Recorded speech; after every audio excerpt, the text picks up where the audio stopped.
Sorry about that. And again, thank you guys for tuning in. I know it's late. Like I said before, I'm gonna try to breeze through this, but I'm also gonna do what they call a follow-up to this weekend, because again, the fact that I did start late tonight, we're gonna follow up like we did last weekend and kind of add to this bill. Right. So again, thank you guys for tuning in. All right.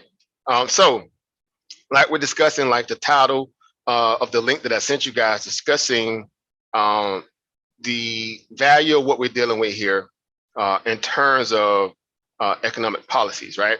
Understanding the game, right, from a free market perspective, right? So if I was to ask you guys to go around the room right now, ask you guys and ladies, of course, I won't make it seem one-sided, but euphemism.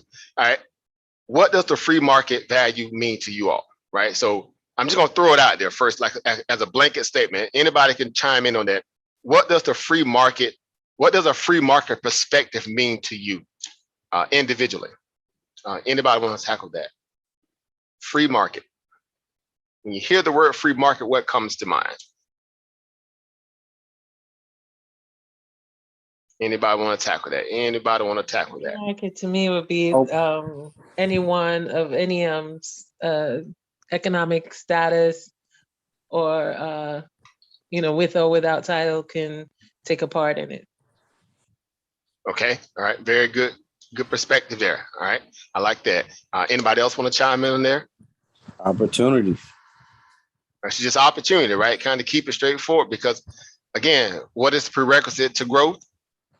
Opportunity. Without opportunity, you have nothing, right? And so that's one of my biggest proponents, that I think for a lot of us, where we say there's a lack of that in our community, right? Lack of opportunities. Well, there's an array of people who are willing to want to share that, but a lot of these people are not known, or whatever the case, right? We know we're not getting it from the mainstream aspect, because that's just not part of the modus operandi, right? Again, people who subjugated you and forgive my language, raped, robbed, and pillaged us are never going to give you the keys to the house, right? The keys to the blueprint, for you to take back what was stolen from you, right? That's just not how this stuff works. And we still thinking and hoping that that's going to happen, especially in 2021, after what we've witnessed just in our generations alone, is ludicrous. But somehow some people still fall under the understanding that eventually someone's going to have sympathy for our situation, and then they're just going to say, hey, here's all that, what we took, what we stole, and here's a little extra, because we can never pay you back what your loss is, right? Our loss is so staggering, and I mean, so there's no adjective you can really put to it. They can never pay us back, right? That's how you gotta look at it. They can never pay us back of what is really owed to us as a people, right? That's understood, because they can't put a price on your loved ones, right? Or your lineage, or your history that was robbed and stolen from you. Of course, we're walking around with European names right now, for the most part, most of us, right? We're walking around with no understanding of our past historical value, because a lot of people risk this in their historical context, right? So we had to kind of reinvent ourselves. And in doing so, we were kind of thrust into the fire of understanding how to survive and maneuver and operate. And so fast forward to today, the one place that even though there's, issues and problems with any kind of system set up by this system, the one that gives you anonymity to this perspective is that you have access to the free markets, right? Are y'all following me there? You have access to trillions of dollars of opportunity in the global free markets. Now, learning how to pull it, right, or acquiesce it, that's a whole another conversation, right? But that's why we're here. We're here now to try to figure out how can we acquire some of those dollars, right? Some of that generational wealth building that a lot of people speak about only in certain groups or whatever, right? On boardrooms and in corporate settings where that conversation is kind of like the norm, right? It's not so taboo as it is if I'm rolling up on somebody, in the community, like, hey, what do you know about this? What do you know about assets? What do you know about this, that, and the third? And they're like, what? But that's good, because again, you have to start from somewhere. So anybody else, what does the free market mean to you? Anybody else want to jump in on that? What does the free market mean to you all individually? Anybody want to chime in on the free markets? What does the free market mean to you?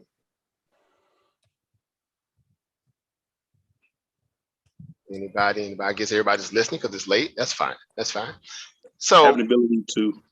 I'm sorry. No, I was going to say just having the ability to create your own peace. Okay, having Peace the of ability to mind. create your own peace. All right, I like that. All right, because again, when you have resources at your basic disposal, right? Well, you can do that. You can literally buy peace. Again, a lot of people are going to push back because they're going to say, "Well, yeah, but but look what what's for a man to have everything and lose his soul?" There's so many different things out there. There's biblical, theological perspectives that go against that ideology of having resources or an abundance. But what the devil's in the detail, right? It's not about you having resources or a surplus. It's how you obtain them. How did you obtain those resources, right? Your standard business practices, so to speak, right? Are you, doing someone else harm to have those kind of gains, right? All right. So again, free markets somewhat eliminate that kind of excuse. Why? Because it is like every man for himself, so to speak, right? Here's a basket of opportunity in these different assets, right? These different financial vehicles, which I call them financial vehicles, stocks, equities, whatever, options, Forex, crypto, whatever you're doing, options, whatever. Yet you got to find a way to make them all make sense, right? Dollars and cents, as we like to say a lot, right?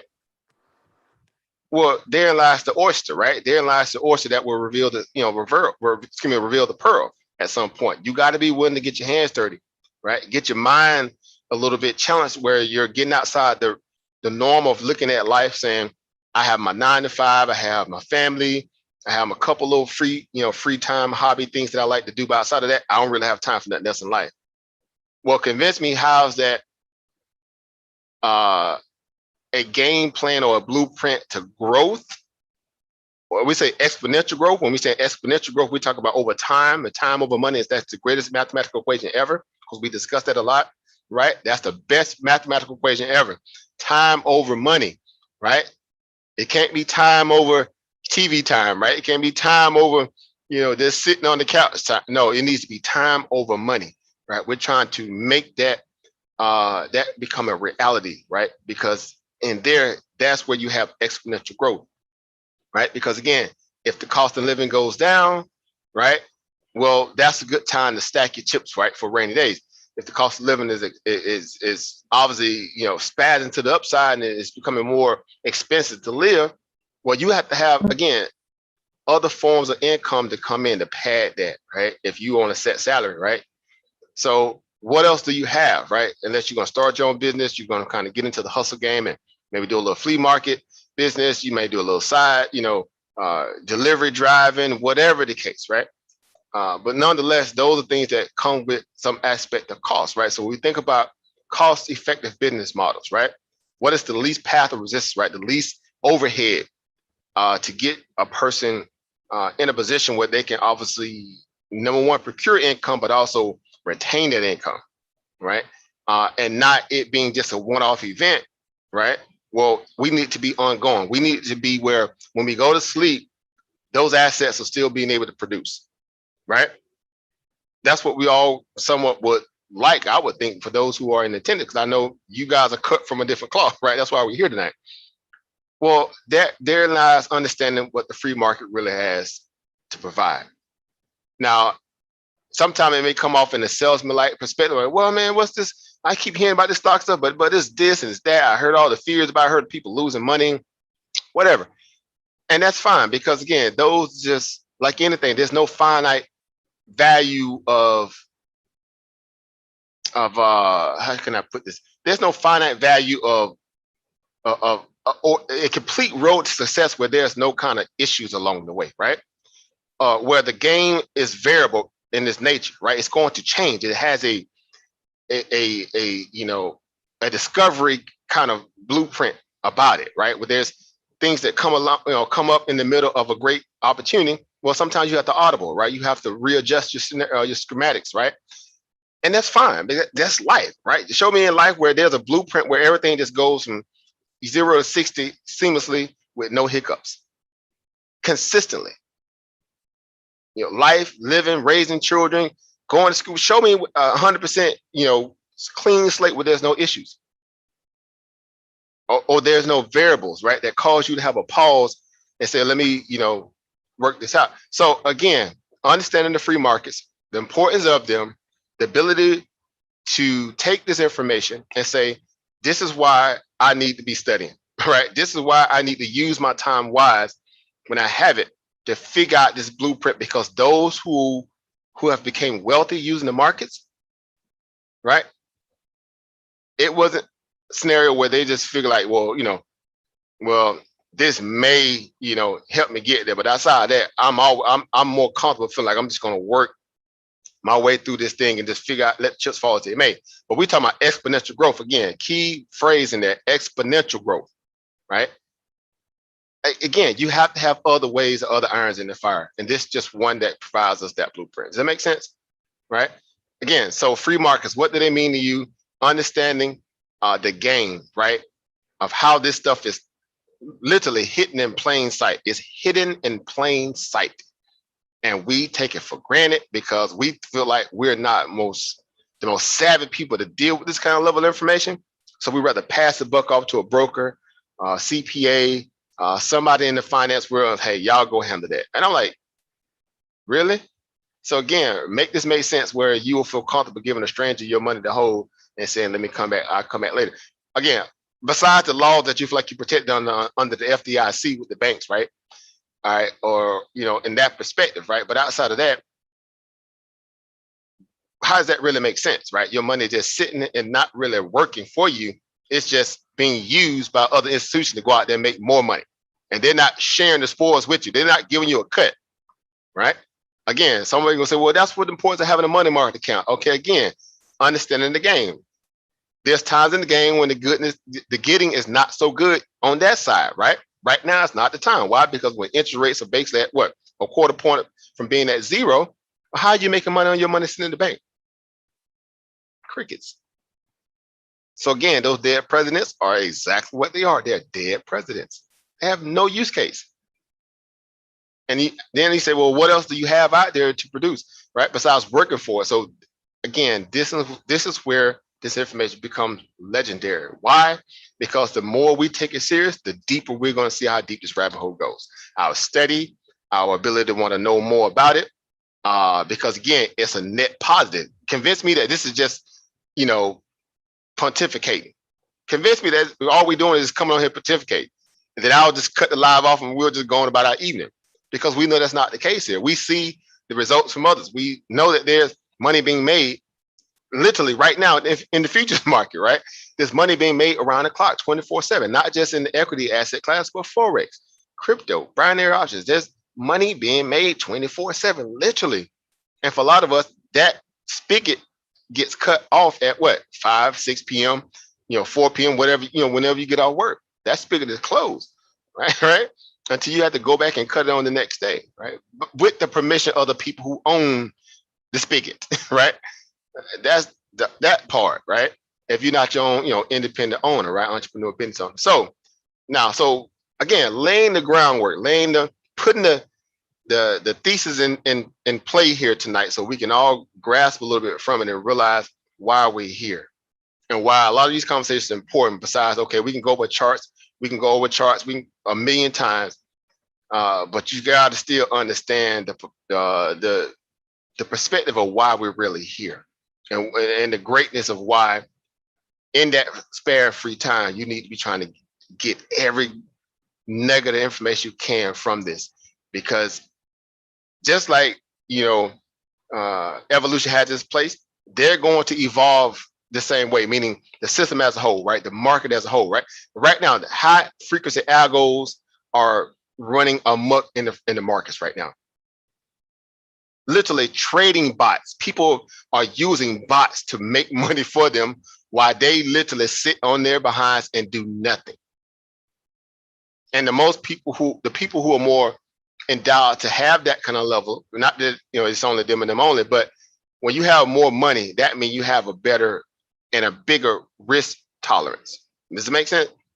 So they can afford to fine tune these moments to psychologically read the market by the value of an AI bot that can say, when this happens, or this news piece comes out, or this happens, do this, do that, this, that, third, coding in a sense, right? If not this and or whatever, right? Loop back, whatever. This is the reality of this stuff. And so this is why we have to get on our grind. This is why we got to increase our knowledge. And this is why we need to understand how this stuff works. Because right now we're dealing with something that is a hidden tax. Because it's essentially what we're going to talk about tonight. So if I was, throw that out there to you all right now and ask y'all, define in one word what the phrase hidden tax in one word, what would that mean to you all? Anybody? What is a hidden tax? A hidden tax. Anybody? What is a hidden tax? Anybody? What is a hidden tax? If that was the definition aspect of it, what is the root word value there? What is a hidden tax? Anybody? Something that you don't have the knowledge of, that the average person wouldn't have the knowledge of. Right, and that's true, but that's more in the definition form. Give me a word, standard value word that will, denote the value of what we know in terms of what a hidden tax is. What is that? What is that word value? What is a hidden tax? Accountability, karma. To a degree, right? Yeah. And keep in mind, these are not going to be wrong answers in the way you look at it, because we all understand it, right? We work, we have bills, and we have taxes, and we have all this stuff that happens, and we like, man, we just try to make sure we can keep an eye on, our money as much as possible, that the government, taking or not taking, right? Or surplus or extras that comes out of nowhere, right? So there's no wrong answer here. So yeah, just throw some stuff out there, guys. What is a hidden Consequence? tax? Say again? Consequences? Well, definitely consequences, right? That you do a little, get a little too, what they say, do a little strain, some little strain for a little piece of change, you get too, what they call it, too grown doing that. That can cost you, right? Them consequences can come back and get you, right? But dig a little deeper, right? In the terms of somewhat of a economic glossary that we pull it from here. When we think about a hidden tax again, what would that look like in terms of a archetype word perspective? Inflation. Think about it a little bit. Say again. Inflation. Who said that? David. That was David? You're 100% correct. That's exactly what inflation is. Inflation is a hidden tax. Do y'all agree, disagree, want some smoke, got some questions, not sure? Anybody? Anybody? Say again? Tariffs. Right, tariffs, right? And that's another form of that in a sense, right? But 100% right, Brother David hit it on the head. It is definitely inflation, right? Because a lot of times, here's where it gets evil, right? And I'm saying it that way for a reason, but how many of you all have ever planned in your monthly expenditure and your budgeting, plan for inflation? Anybody? Go. Have any of you all ever planned for inflation? Plan for it now. Plan for it. Not till I found out what Budgeted it for it. Not monthly, but definitely Anybody? Like in a long term perspective, yes, but not monthly. There's no proper way to plan for inflation. I just estimate. Happens. I just estimated. Right? You just try to put like that extra miscellaneous on the side, right? Just in case something go down, I'm gonna throw in a couple extra in the, in the could be or the possibility pot, right? Right. Gas is one of them for sure. But we can somewhat put that into somewhat of a reference, because again, we can just, oil pricing. Now we may not study it if you're not on the economic side, but you can like, well, the gas prices up, oil must be up, right? Or they must be, going to war. So that's about basically what most people know, right? They're like, must be some crazy going on in the Middle East, right? But they obviously don't think everything from the Middle East, right, to the oil. But no, but say again. I'm sorry. We might plan for inflation by stocking up Like if we're doing our trading, we're stocking up on more blue chips, we're stocking up on the commodities and things like that, because knowing that certain products are going to be more expensive. But I'm saying, like, when we do stock up on certain products that we know the prices will be rising, etc., then we'll kind of collect as much as we can before the prices go up. That might be something like planning for inflation. But see, that comes a little bit in a hindsight fashion. Would you agree? I'm saying for the most part, for most people, they're thinking like, okay, now that we know Like this, it's now already happening. right now I know that I got to get more toilet tissue. Think about COVID, right? Right? All the toilet paper gone. Like, bruh, y'all gonna be But using that more if you toilet have like paper? a trend, if you have a trend going on, like a upward, yeah, you're right. You'll have to see the upward trend, the prices beginning to rise, and then say, oh yeah, Then you this is start becoming making a that pattern. scramble, right? Yeah. Again, it's I know pathology. people buy. Mhm. I know people buy precious metals to hedge against inflation. Right now, to see that's the mind of people who already in the game. You see what I'm saying? That's the people who already initiate, right? What we're trying to do here in this perspective, in our form, is increase our initiation, right? We already initiated at this point because we're here, right? Now that we're here now. How the song go? We're here now. How it go? I forgot how the song go. Now that we're here, we need to make the best of our state. And guess what? The great thing about this here, they can't show you the exit here. Only you can show yourself the exit here. They cannot kick you out. They cannot bar you. They cannot, discriminate against you. None of those things matter here. See, that's the incentive where you can literally be yourself. You can wake up in the morning in your pajamas, roll over with your laptop on your nightstand, make you some money, and roll right back underneath them sheets and go right back to sleep. See how that work? Or you can put a thesis together and say, I'm gonna give it 3 days. I'm gonna give it a week. I'm gonna give it 2 weeks, 3 weeks, a month, or a quarter, 3 months, biannually, 6 months, annually, and let those things go out there and work for you. Let that money go work for you. That's what we're trying to really get out of these sessions. Again, we know about the aspect of being able to calculate opportunity in the markets in real time returns as a trader, which is the most hardest thing to do. Of course, we're not going to make light of that. Trading is hard work.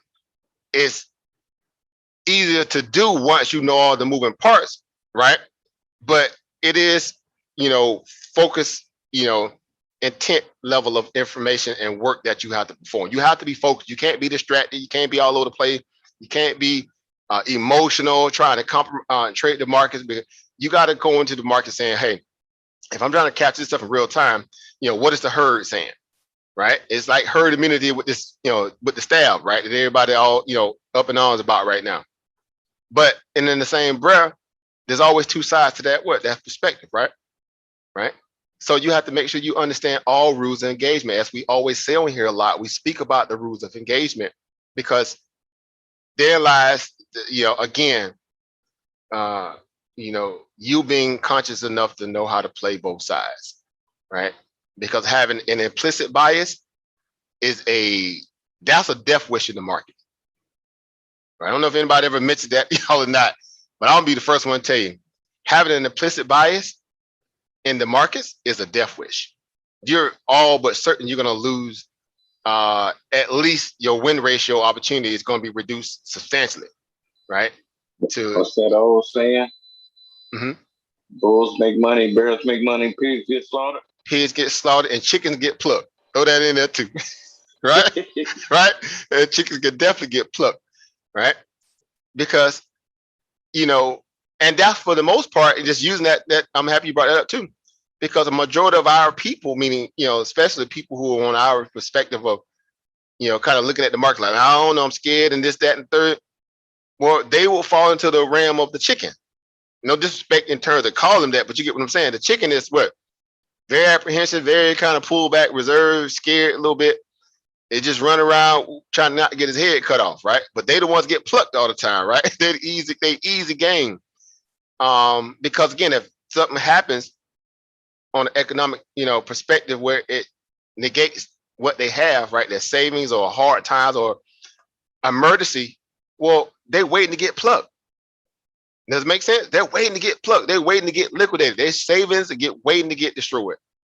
Yet they have no other means to what? Bring in money, procure money, aggregate their funds, right? And that's why we're trying to change that narrative. That's exactly why we're trying to change that narrative. So tonight, again, as we, you probably saw when I sent the link out, right? We're talking about what? Understanding the game, right? Free market perspective, the truth about the government, and inflation, right? And I'm using it in the present tense. Now we know about future tense and we know about past tense. We've done videos on this stuff, monetary system, whatever. We're gonna go back and revisit some of that stuff at some point because it's always good to go back, all right, to make sure we can slingshot forward faster. So tonight, this case study, even though I'm kind of late and I don't want to keep you guys no later than we already are at this point, I'm going to be pulling the case study from a video. Right, this is a person that I follow, very thorough information. Right, this person been in the game well over 20 years, and so when we talk about time in the market, it's like a person who's been playing football all their life, from Pop Warner, to middle school, or to high school, possibly even college to even pro. Well, you establish a level of continuity of a skill set, of understanding the rules of engagement through that level of experience. And y'all knows what I know, you get better in time in the markets if you are the type of person who's honest in their ability to want to learn everything that they can. Right? Again, and there's no recertification process. There's no vetting process in this. This is all on you. You do this in your free time in terms of getting the knowledge, and then you can access it whenever you want. There's no timeline. There's no expiration date besides the contract and on the option side, right? But there's no expiration in terms of when you can and how you can access the markets. It's just that we're trying to find those right assets, those ones who give us a good promised land, right? We're trying to get to the promised land, right? We're trying to get to the what? The bag, right? That's the promised land. It could be tomorrow, 3 days from now, again, a month, 3 months, 6 months, a year, 5 years, 10 years, 20. There's no timeline. As long as you're breathing, you have access. You have opportunity afforded to you through that aspect. Now, that doesn't mean you have do not have other things in life that you're excited about. Of course, we know that. That's what makes this great, because this should free up you having the time to do that, or at least help with the resources that you can use to help you be able to kind of enjoy life through those different avenues as well. This is just one of many, though. See, this is not an end all be all. This is just one of many. Yeah, and you still can go run your business doing other stuff, and you can still take advantage of your hobbies, and you can love on your family and do all kind of stuff like that, and enjoy doing what you want to do. It's just another avenue of opportunity. And what makes it even more great and superlative is that this can give you what they call exponential growth literally overnight. But that's not what we're teaching here. We're not teaching that you can hit it rich. No, this is not the lottery system, right? We're not teaching. We're teaching real, reality-based knowledge to bring you the level of power that you need to understand that you are just as much important in this, capitalistic society, in a way where you can make moves, avoid someone telling you when you can, how you can, and where you can, all this stuff, so you can have the profit that you so desire, so you can live life on your terms. So again, knowledge brings power, power equals profit. Knowledge brings power, power equals profit. You have power when you have proper knowledge. From that value, you can make moves to acquire profit, right? So we cannot skip the knowledge. I'm gonna repeat, you cannot skip the knowledge. If you're thinking that you can, good luck. Not that you probably can't get lucky, but your chances of success are going to be riddled with a whole lot of hiccups and potholes and whatever. And you might just be that person just catch it off the rip. It happens. Look what happened last year. Look at the people that got their stimulus checks and bought leak contracts in AMC and GameStop just because they was on a forum, a social forum, and people like, hey, just buy this and don't worry about it, don't think about it. Either you're gonna lose all your stimulus check, or this gonna pop off and it's gonna hit big. Well, those guys went from 1,200 to 5 figures, 6 figures. Some even hit 7 figures with probably no knowledge at all, but they was able to at least get them a brokerage account, get it funded, and then follow the lead of people saying, hey, you know, this is reckless. A lot of times they didn't say that though. They was like, nah, we good. Cause you know how they think over there on that side, especially Reddit and Wall Street Best type. Now it's going to the moon, win moon, right? But y'all heard it all. It's crazy. But nonetheless, they were in the right place at the right time. And sometimes that's more than what? Half the battle, right? That's more than half the battle. But at least that we're here now, we can make moves accordingly based upon our knowledge, right? So that's what we hear. So getting right into it, because I don't want to make this be no longer than necessary. And we are going to do again, like I say, another session this weekend, either Saturday or Sunday, like we did before, to kind of backstop this one here, right? Because of time, because again, whatever, you know, for me starting late, having errors this evening. So again, thank you all for your patience. And I do hope that every time we go live, we're all getting something out of this, because a lot of this stuff is not being discussed on a regular. So what is the elephant in the room right now for everybody on the economic side of the house? What are we dealing with? Inflation. Say it with me together. Everybody, we're dealing with what? Inflation. And there's no way we're going to get around it. Why? Because we are what? We are sheep at the hands of the feds, right? We are sheep at the hands of the government. These high-priced wannabe celebrity charlatans that sit up, down the street from me in Washington here. These people are high-priced charlatans. Any aspect of oath that they swore into thinking that they was doing right by people, that's been gone, because there's a get along, go along game as well when it comes to Washington, D.C., just politics as a whole. We know that by now. We're not suckers. We're all adults at this point in the game. Fool me once, shame on what? On you, right? Fool me twice, shame on me. We're not going to be fooled twice going forward. We're going to learn this thing in a way where we can play ball, right, on our time, right, as opposed to being subject, right, to their rules all the time, right? So if they do to come at you one day, be like, hey, we're going to fire you because of this, that, and the third, right? Or we laying people off because of whatever. I mean, look around, look at the news. How many people are still laying people off right now, but they saying we got all these jobs available? Companies are still laying people off. Kenworth, a trucking company, Kenworth laid off, I think, over 350 people today or yesterday, something like that. This is trucking, intermodal trucking and over the road. How important is our truckers? Very important. It ain't automated yet. Don't let them fool you. So CSX, train, trucking, boats that move your goods and services around, these people are very vital. They are essential workers, literally.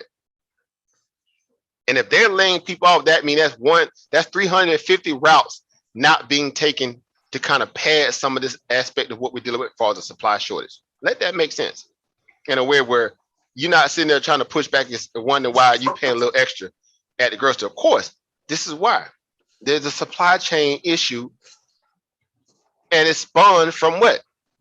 Inflation. They printed money in a way where they're pricing corporations and patrons out the market,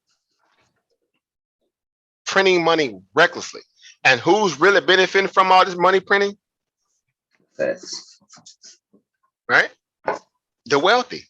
Right? The Fed's doing the print, and the wealthy sitting back, again, listening on their behind, smoking cigars, just watching their bank account or their brokerage account just go up and up and up and up. And they tell you and look at y'all and say, what? You ain't working hard enough. Pull yourself up by your bootstraps. What do you mean socialism? No, how dare you ask for something from the government? But all they're doing right now is benefiting off the what? The government. Couldn't make this stuff up, right? Anyway, let's get to it. So again, we don't be on here any longer than we need. Peace, power, profit. Thank you all again for being everybody on the YouTube side. Thank y'all for tuning in. We're doing a little something a little different because again, I'm late. So I'm gonna share a little bit with the YouTube side, but this is definitely for our patrons of the of the mentorship and training. So with that being said, again, these are people that's on the panel. Of course, they get that, that privilege. But nonetheless, thank y'all for tuning in as well. And I'm happy to be here and share whatever I can with the family, because again, I think that we are we're so I should say we're so distracted with a lot of different things where we're not getting this at the level or the rate of updating or briefing, as someone would say, especially if you're military, right? That is necessary. So because of that, we're making moves literally weeks and months after the fact when people already made that move weeks and months in advance. So they're reaping the benefits, or they've already pulled the profit, and now everybody else finna reap the what? The debt that's coming behind that. Does it make sense? Right?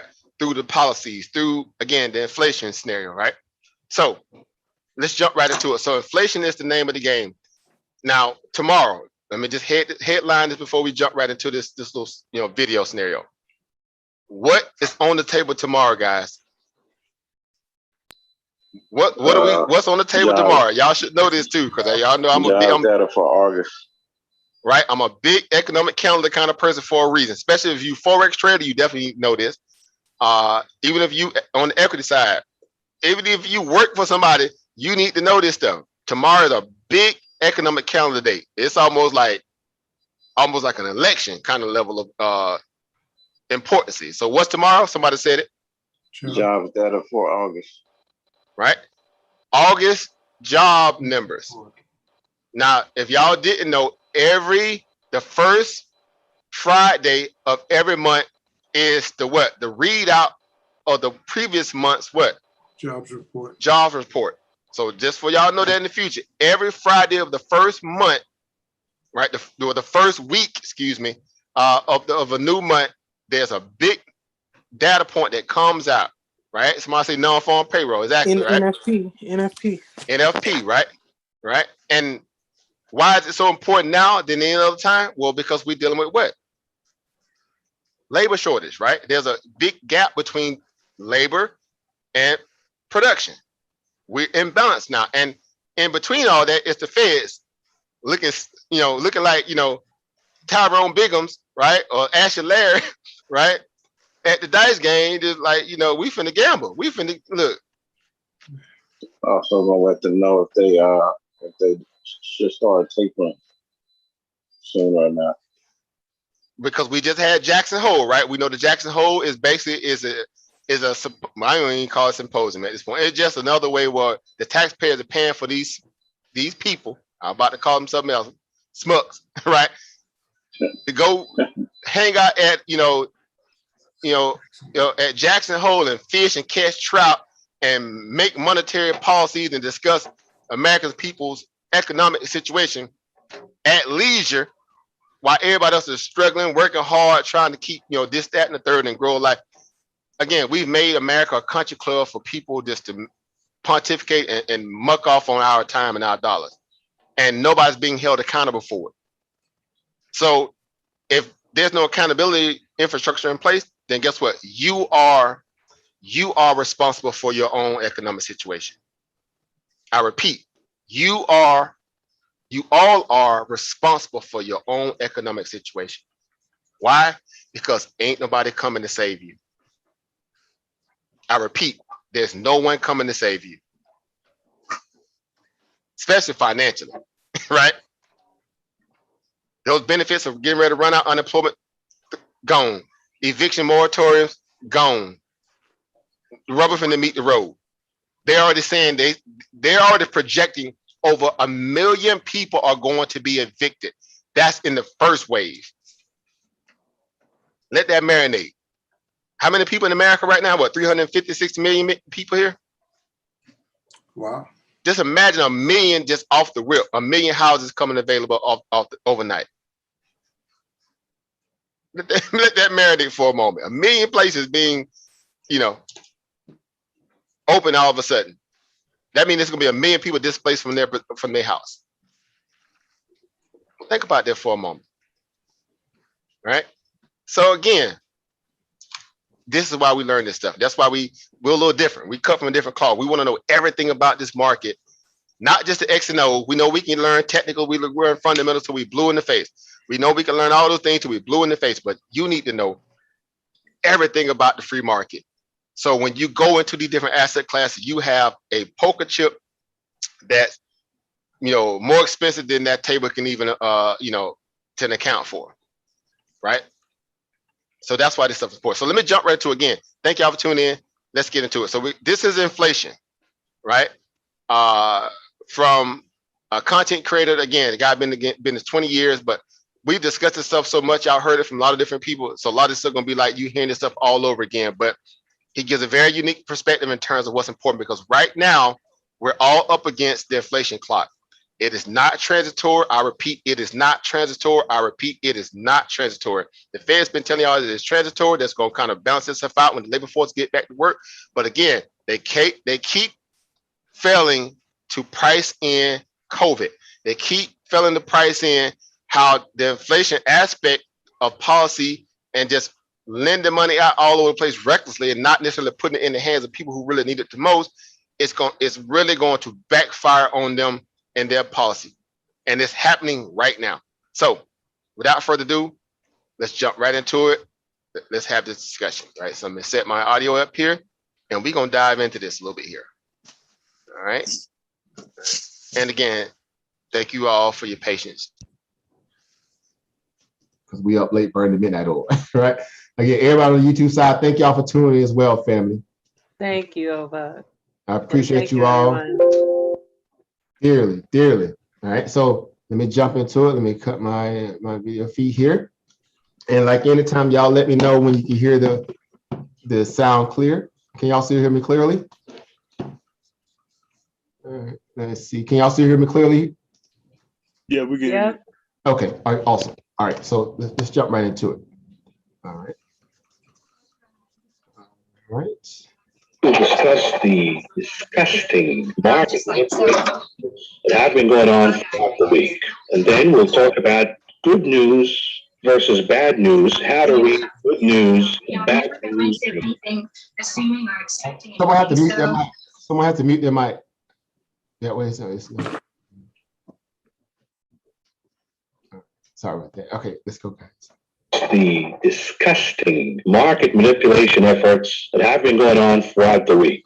And then we'll talk about good news versus bad news, how to read good news and bad news when it comes to tapering. And I'll take you back to school in this one. And lastly, we're going to talk about this piece of shit, Neil Kashkari, because he said some important things today regarding tapering. Let's start with market manipulation via you-know-who, the head of the Federal Reserve, Jerome Powell. Powell sits all day in the computer screen with the Bloomberg terminal, by the way, in front of him, and he sits all day watching the stock market tick by tick with a big jar of lotion next to him, jerking off to every green candle. But when a red candle happens, what is that? What is it, a red candle? Unacceptable. And you see these disgusting market manipulation efforts, algorithmically, of course. And this week so far, I have seen some of the biggest green candles from an intraday perspective that I have ever seen before. Every time there is a sell-off and we see the market flushing down, immediately there is a response, algorithmic, Send to Apple. pushing the market higher with Help Apple improve its products and services by wrap up the stock 1 market. of 15. I'm sorry, somebody's mic open. Someone's mic open. It's Caesar's Michael. Somebody's mic. Sorry. No problem. It's just giving a little feedback one day so you guys can hear it clearly. All right, no problem. Let me jump through it. Okay. Are they doing this specifically this week? The answer is they're starting to hint to an announcement of tapering, and the Fed is extremely worried that the market will suffer another taper tantrum. We see a sell-off in the stock market, which will result in a backlash against the Fed. Rest assured, folks, tapering is not going to do anything to the market. There is nothing to see here. Tapering will be good for the stock market. Stop selling your stocks. Stop panicking. We got your back. Trust us. And of course, these days you have these imbeciles, the apes, the Wall Street bets and the likes, complaining all day long about the market manipulation efforts by the hedgies and the shorties and the dark pools, yada, yada, yada. But they never bother complaining about the market manipulation that has been going on for over a decade now, enriching Wall Street and the rich in the process, and enlarging the income and wealth inequality gap in America. You see, since the last financial crisis of 2008, 2009, the Fed has implemented quote-unquote emergency measures to prop up the stock market and the economy. These same emergency measures are still here. It has been over a decade ago since the last financial crisis. Meanwhile, the so-called accommodative measures, the emergency measures, are still here. Why? You could say COVID, but those emergency measures have been going on even in 2017, 2018, 2019, when we had a hot economy. We reached the lowest unemployment rate in modern history, and yet the Fed continued their so-called emergency measures, their so-called accommodative measures, because the moment in 2018, if you remember, the moment the Fed announced they would start raising interest rates and moving away from the so-called accommodative measures, aka the cocaine operation, which has been injected to the market for the last decade. The moment the Fed announced that they would start raising interest rates and moving from easing to tightening, the market crashed right away, instantly. And the market did not stop crashing until the Fed came out and said, you know what? We're not going to do anything about it. Forget it. We're not going to raise interest rates. We're going to go back to the good old cocaine operation. But of course, the market rallied right away, but it continued to make record highs after record highs after record highs. Nobody's complaining about that. These retail investors, the apes, the Wall Street bettors and the likes, complaining about market manipulations by the shorts, but they never talk about the market manipulation that's been going on for over 10 years by the Fed. Mind you, the stock buybacks, what do you think that is? It is Wall Street corporate executives using fake cash printed out of thin air from the Fed to buy back their shares and pump their stocks higher. Why? To reward themselves and their shareholders. They pop the stock higher and they dump right away, getting richer in the process. Regardless of any price discovery, valuations, nothing matters anymore. They use the fake cash, the cocaine, they pump the stocks higher, dump at elevated prices, way divorced from reality, and they get richer in the process. Meanwhile, they tell you and I, they have the audacity of saying, hey, you bums, you gotta work a little harder if you want to make it in America. The American dream is not that easy.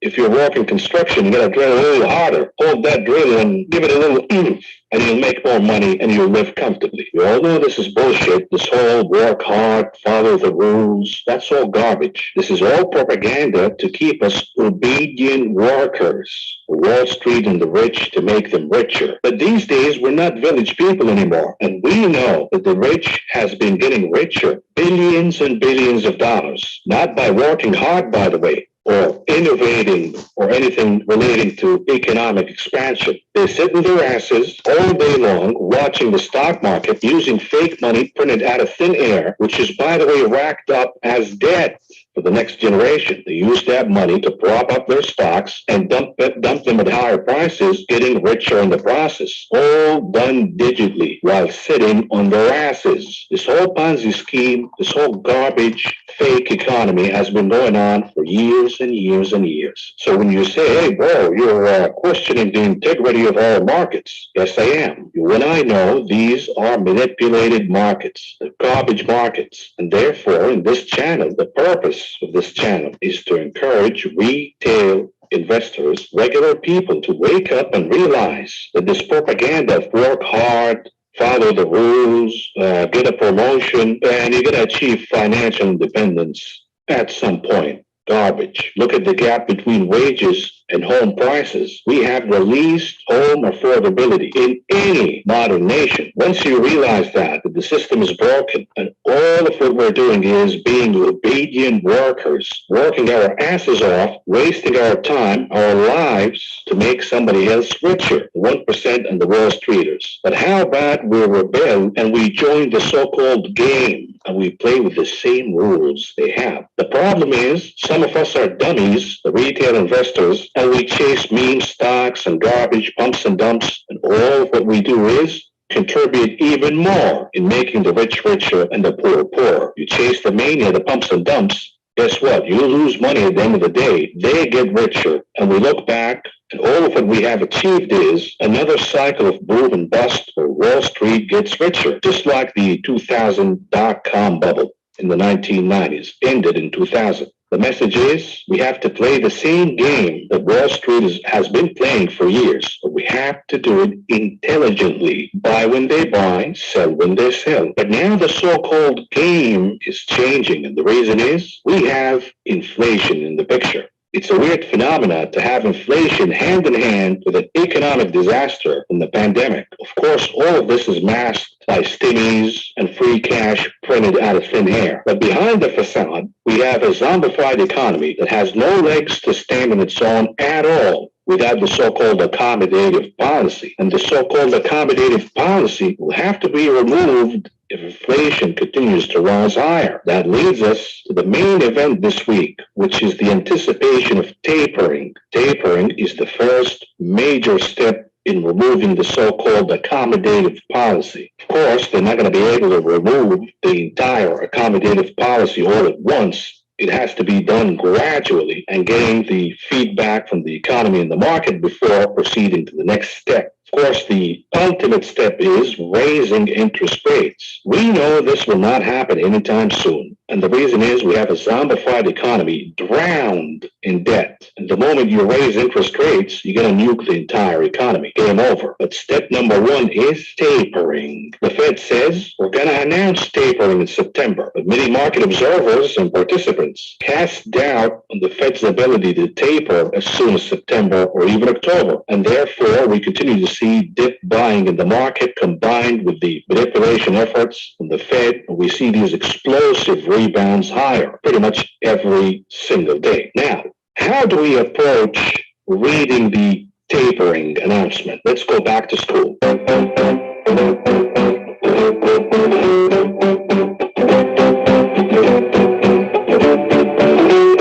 We have new subscribers in this channel. Some of them are new investors in the market. Here is a guideline on how to read the news every single day. Remember, the market doesn't care about anything at all beside the cocaine out of the Fed. The market cares not about pandemics, COVID cases, natural disasters, nuclear wars, alien invasions, asteroids hitting the planet, the extinction of humanity. So long as the cocaine continues to flow into the market digitally, the market will continue to go higher. But if there is something that will interrupt the flow of cocaine, then we have a problem. And therefore, bad news is good news for the market. Meanwhile, good news is bad news for the market. What does that mean? Here's an example. Today, we got the unemployment claims, and we had the lowest level, the lowest number of unemployment claims since the pandemic started. Is this good news or is it bad news? The answer is it is good news, but for the market, it's bad news.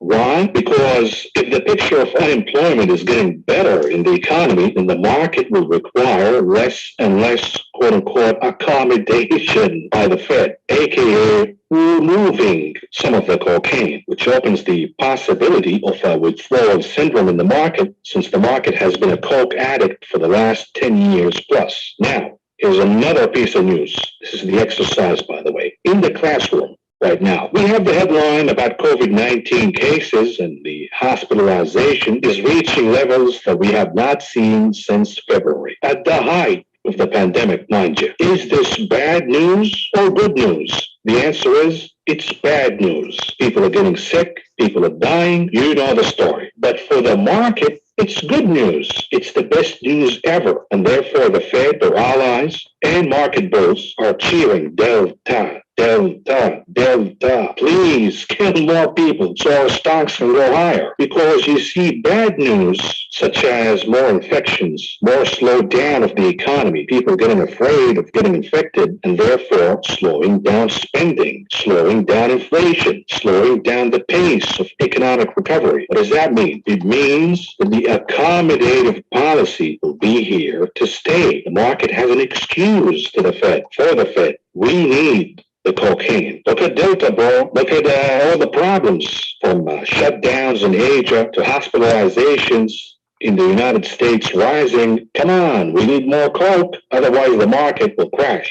And therefore, bad news is good news for the market. This is the ongoing debate for now, and what will move the market up or down. And therefore, you have to understand it. The Fed says we're going to taper in October, and the announcement will happen in September in Jackson Hole. But will they do that really? Who knows? Either you take them at their word, and this means you're going to lighten up in your stock market portfolio, taking profits, preparing for the exit, or you're going to call the bluff and say, you know what, the Fed will never taper. There's no way they're going to remove the coke out of the market, and therefore I'm going to buy the dip, every single dip, aggressively. We will see which argument eventually will win. But it all depends on Fed presidents and the decisions they're about to make. One of them is Neil Kashkari out of Minneapolis Fed Bank. And Neil Kashkari came out today and said, you know what, this whole thing with Delta, that matters a lot to me in making the tapering decision. In other words, I'm not sure about tapering, by the way, because Delta, if it continues to get worse, then perhaps, well, I'm not going to go with tapering. So Neil Kashkari is cheering, Delta, Delta, Delta. And of course, this was welcome news by the market. And the reason is we have a Fed president whose voice matters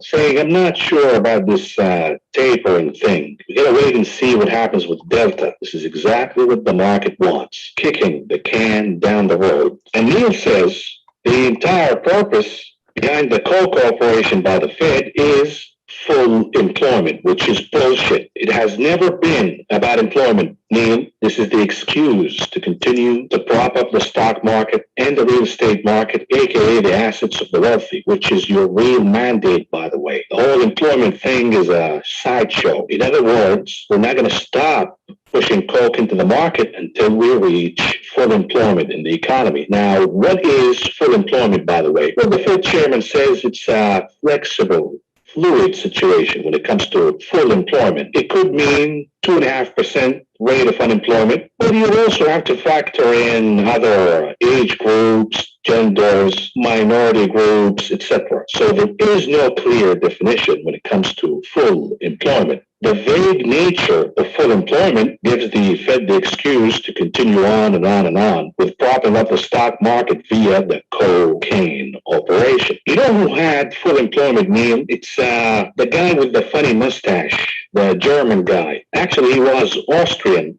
and then became German. You know the guy I'm talking about, right? Not this guy, but the guy he played on TV before. He played him in a movie. You guys know the guy I'm talking about, right? The guy we can't say his name or show pictures of him. Otherwise, God forbid, YouTube might ban the channel. You know the guy, right? That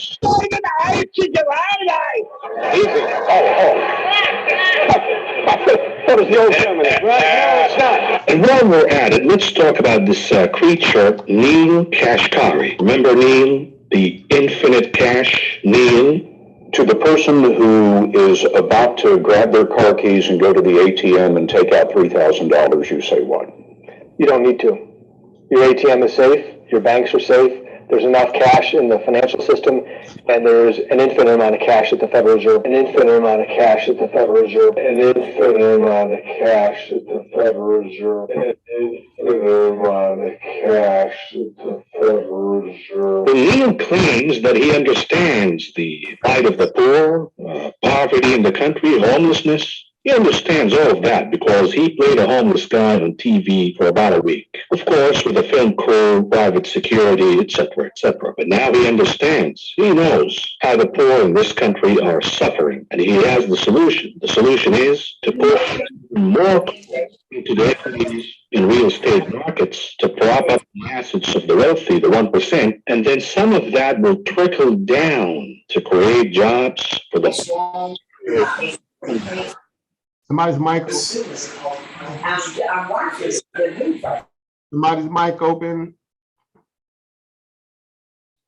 Homeless people and the likes. It's a sinister way of thinking. It's like saying, hey, colonialism was good because yes, and nations were occupied, treated as second-class citizens. Hey, we created some jobs for them to make us richer. Come on, there are some benefits to colonialism, you know, and Neil has been holding on this sort of mentality and way of thinking going back all the way to the financial crisis in '09. Listen to him justifying bailing out using taxpayer money to bail out Wall Street firms, likes of Bear Stearns and other firms responsible for creating the crash and harming the economy, the poor, and the middle class alike. And it's known publicly that, we offered a perspective that if the government had to step in to help stabilize Bear Stearns, that the Bear Stearns shareholders should not be rewarded for that, specifically because of the moral hazard issue. So something that we've been aware of the entire time. At the end of the day, though, the test was cost of action, more or less than the cost of inaction. And when the cost of inaction is potentially so damaging to our economy and to every American citizen, then it's an easy decision to make, even if it's an unpleasant decision to make. So Neil says it is an unpleasant decision, but it is needed because letting these Wall Street firms collapse, they're too big to fail. So yes, they gambled, they engaged in reckless behavior, destroying the economy and themselves. But we have to bail them out. We have to take taxpayer money to bail them out. It's an unpleasant decision, but it is needed because when you think about it, when these companies go down, everybody will get hurt too. And therefore, there is a buffer. There is a safety net for Wall Street firms to continue to engage in reckless behavior and risk-taking because they know that as long as guys like Neil... Sorry about that.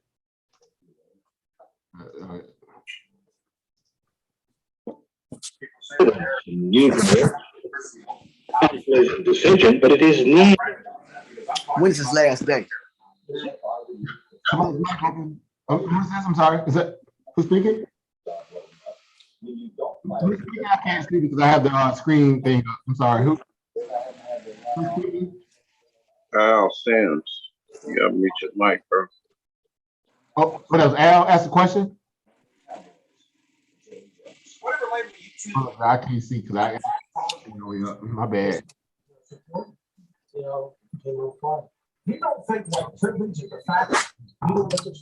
Can you mute his mic over? Yeah, I'm trying to pull it up now because when I got it on full screen like this, I can't see it. See nothing because I'm using the whole screen. One second, guys. Sorry about this. 1 second. Yeah, guys, if you could just mute your mic for a few just before we can get through this and we can get back to kind of breaking this down, and we'll kind of answer any questions on the back end. But right now, the guy you see on the screen, this is Neil Kashkari. He is the Minnesota governor of the based on the Fed board, right? He actually is a voting governor, right? He's not just a Fed, peon. He's a governor. So his influence or his policy value carries a lot of weight. And just as a little backdrop, since we kind of had this little pause here, he was antithetical to Jerome Powell literally last year during the summer or the fall time, because he recognized maybe this was the time when he put a little stunt about wanting to go live and fake like he want to live like a homeless person. But eventually, coming into 2021, around the springtime, he ended up acquiescing. He ended up acquiescing to Jerome Powell's ideology of this transitory nature of inflation and the fact that there needs to be a constant monetary policy or mandate from the Fed to backstop the economy. Now, notice when they use a phrase like that, it's all smoke and mirrors. When they say backstop the economy, they're speaking mainly, or they're dog whistling. I'm gonna call it what it is. They're dog whistling to who? Wall Street or Main Street? They're definitely dog whistling to the Main Street. Wall Street. Make sure y'all got that, right? They're letting Wall Street know, stay in the markets, because we have, which you heard him say out of his own mouth, we have an infinite supply of money. Y'all remember the last time we heard somebody say something like that? Who was that guy? Go back to 2007, 2008 during the subprime lending crash. Who was the Federal Reserve chair during that time? Hank Paulson. And we also had who? Bernanke. Bernanke. Brand Bernanke. Bernanke was he would be like he was the head fireman, right? to put out the so-called, economic crisis. Well, what they did, they unleashed what they call quantitative easing, which we discussed that before. We'll discuss it again. They unleashed this thing called quantitative easing to the likes that the country had never seen before. It was to the degree where he would go sit before Congress. People like Ron Paul. Y'all know Ron Paul is infamous going against the feds, right? And I think it's personal for him, right? It's very personal for him because he is of the mindset of the gold standard. He prefer gold to be the monetary standard, which a lot of people agree with that on the other side of the spectrum, right? And they'd say, let free markets iron out these issues on their own. Stop bailing out Wall Street. These people know what they're doing. That's why they have executive bonuses that are lavish. They tap the investors when they need cash for whatever reason. They buy back their own stock. They're being fiduciary irresponsible. And yet they use taxpayers' money every single day when necessary to get bailed out. So it's like they're too big to fail. Yet Main Street is so inebriated in debt and distracted with trivial things like entertainment, whatever, that they're being robbed in plain sight. To the tune. Bread and circus. Exactly. This is how they keep you guys constantly, not us, but when you say you guys, meaning Main Street, so off kilter to the point where they don't know that they're being robbed. Just because, again, they can go to McDonald's at 2 a.m. in the morning and get them a little choke burger. They think that's freedom. So this is the blueprint that we all have to now change. You can never going forward raise your child to be a puppet corporate slave or even a worker slave to the system without having a fallback skill set that they can benefit from. Because why? Those who own assets control the economy. I repeat, those who own assets control the economy and the country. If you still think your vote matters, if you still think you working hard matters, you've been bamboozled. And I hate to say it that way, but that's just the fact, because they figured out how to separate taxpayers from real, true economic freedom and give that opportunity for those who own and control resources and assets. They are looked at as the power brokers of America, because we know America is a corporation, right? That means it's a business. Let's continue.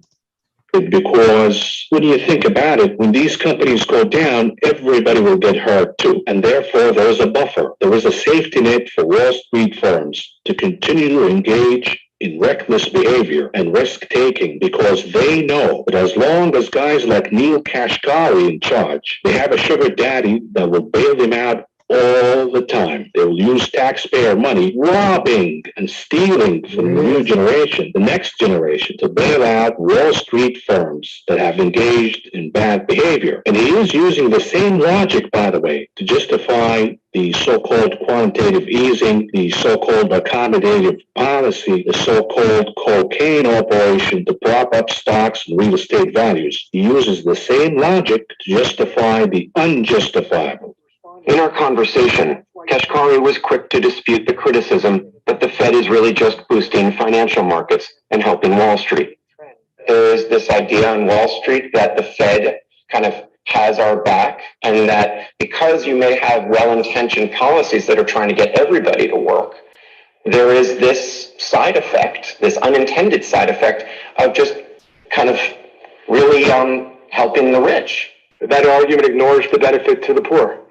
And if you're going to ignore the benefit to the poor, then we're only helping the rich. But of course, that's an incomplete analysis. When you actually sit down and say, well, let's go through the trade-offs of the choices that the Fed has, whether it's interest rates or it's quantitative easing, it's not just about Wall Street. It's not just about asset prices. It's also about thinking about the men and women in America who are trying to find work and who want to have higher earnings and who deserve higher earnings. If we are benefiting them by helping them find work and helping them have higher wages, I will take that trade-off. So Neil says it's a trade-off. For us to create jobs, We have to make the rich richer. And if you turn a blind eye to that and look at the glass half full, you can see that we have created jobs. And now these poor and middle class people have jobs and they can join the game. Remember the game from Boystick? Here's the problem. Show me one shred of evidence, Mr. Kashkari, that the cocaine operation resulted in creating jobs. Any direct correlation with the money being printed out of thin air, shallowing Wall Street and corporations, show me how that's translated into jobs. It used to be, but now the majority of money is being used for share buybacks to make executives and shareholders richer. And is this, by the way, the best way to create jobs, Mr. Kashkari? Or perhaps we have other ways to create jobs, like a free market, for example, without racking trillions and trillions of dollars of debt. And by the way, what happened, Neil? What happened when you did your publicity stunt pretending to be a homeless guy looking for a job? California GOP gubernatorial candidate Neil Kashkari took his campaign to the streets of Fresno by living as a homeless person for a week to highlight poverty. The Times reports that the move by the multi-millionaire Laguna Beach resident who ran the federal government's Wall Street bank bailout is intended to show the struggles facing many Californians despite improvements to the state's economy. Kashkari says he took a Greyhound bus from LA to Fresno, which is $40, a backpack, some clothes, and a toothbrush. His objective was to find a job. The former U.S. Treasury official was accompanied by two videographers who filmed a 10-minute YouTube video on his experience. Kashkari says he slept on park benches and ate meals at a homeless shelter. He says it was one of the hardest weeks of his life, and in the end, he wasn't able to find work. So here it is, total jerk off. He pretended to be homeless, looking for a job, and he could not even find one. So much for the Fed's policy helping the poor to find jobs. But let's take Neil Kashkari's words at face value. The Fed's policies are helping recovering jobs. We had the biggest pandemic in over a century. We've lost millions and millions and millions of jobs. And Neil would say, without us, without our cocaine operation, we would have never recovered any of these jobs. We would be in a depression right now. Okay, no problem. I will ignore the fact that the recovery of jobs has a correlation with the reopening of the economy and vaccination rates. I will turn a blind eye on that one, and I will take you at face value that creating jobs, all of these jobs we're recovering right now, are due to the Fed's policy. Haven't we recovered enough jobs, Mr. Kashkari? Isn't it time to start removing some of these accommodative measures? It's been tied up here talking about this big surprise of a number. I know you haven't had a chance to digest all of this, but does it tell you anything? Well, I mean, I think it confirms that I feel very good about our policy approach, which is outcome-based monetary policy, which is let's actually allow the labor market to recover. Let's not just forecast that it's going to recover. Let's actually allow the labor market to recover, get back to what we call maximum employment, and get back to 2% inflation. And then we'd be in a position to talk about normalizing monetary policy. So as Chair Powell said a week ago, we've had one great jobs report. Let's not declare victory yet. Let's let the labor market heal, and then we can move from there. Well, by the way, this was back in April, the April non-farm payroll report, which came out way higher than expectations. And we said, you know what, yes, it is a good report, but it doesn't merit us removing the accommodative measures out of the market because we need to see consistency in the pace of jobs recovery. We need to see more reports like this one. Let's not rush and let's give the economy the time to heal. Okay, what do you say now, Neil? Fast forward that we have over 10 million jobs available right now. 10 million jobs, but they're not being filled. So what do you say, Neil? Perhaps more coke will motivate all of these people staying at home right now to go out and take these jobs. Just a little more coke for the stock and real estate markets. What are you waiting for, Neil? We have already achieved full employment. We have over 10 million jobs available. They're not being filled by employers because employees, potential employees, are choosing to stay at home. And the Fed's policy for injecting coke into the market has nothing to do at all with the pace of recovering all of these jobs lost, creating new jobs, or even motivating employees to fill the jobs that are already available. Now, we have many reasons behind employees choosing to sit at home and not filling all of these jobs available. Among them, the fear of COVID, other alternatives, family obligations, specifically for moms, lower wages, retirement, employees choosing to take a year off, and also the stimulus, the unemployment benefits, the $300 a week from the federal government. This is also creating an environment where many workers choosing to stay at home, receiving those unemployment checks, are not going back to work. In the meantime, this dynamic will create the following. Number one, either wage inflation, where employers have to offer more incentives to get employees out of the house to work for them. But these incentives have to compete with government checks. Number two, if employees, regardless of the incentives, continue to choose to stay at home, then we will see weak jobs report in the next few months. What does that mean? It will be an excuse for Neil Kashkari and the Fed to say, you know what, we're getting bad jobs reports here. And we have millions of jobs that we have lost during the pandemic that we have not recovered yet. And therefore, we're not going to taper right now. We're going to wait till, quote unquote, full employment to happen. We're now hearing that the Biden administration is thinking about extending the so-called enhanced unemployment benefits beyond September due to Delta. And therefore, the expectations are, at least this is the argument from the buy the dip crowd, we're going to continue to see high numbers of unemployment in the next few months. This will prompt people like Neil Kashkari and the Fed to say, you know what, we're not going to taper now. There is a high risk for the economy to fall back and we'll start losing jobs. We're going to have to continue the cocaine operation, the quantitative easing, the so-called accommodative measures, the so-called emergency measures, until the employment picture improves. The problem is, so long as we have stimmies and unemployment benefits, along with the COVID conditions, the likelihood is we're going to continue to see a high number of unemployment for a long period of time. What does that mean? It means, and this is the argument of market bulls, the dip buyers, and the like, the Fed will not taper and the cocaine operation will go on.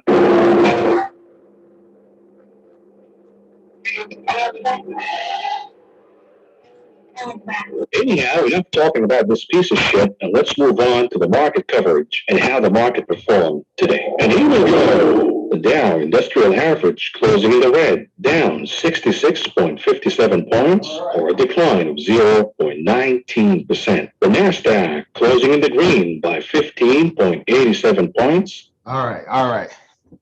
So that where, we go into that ideal of, what happened in the market. But again, the piece there, let me get my mic here set up here. 1 second, guys. Guys and ladies. 1 second here. Get back on screen here. Testing, can you guys hear me? Yeah, we can hear you. All right, let me switch all my audio back over. 1 second here. All right, guys, can you hear me now clearly? Yes, we can hear you. All right, you guys hear me? Okay, great.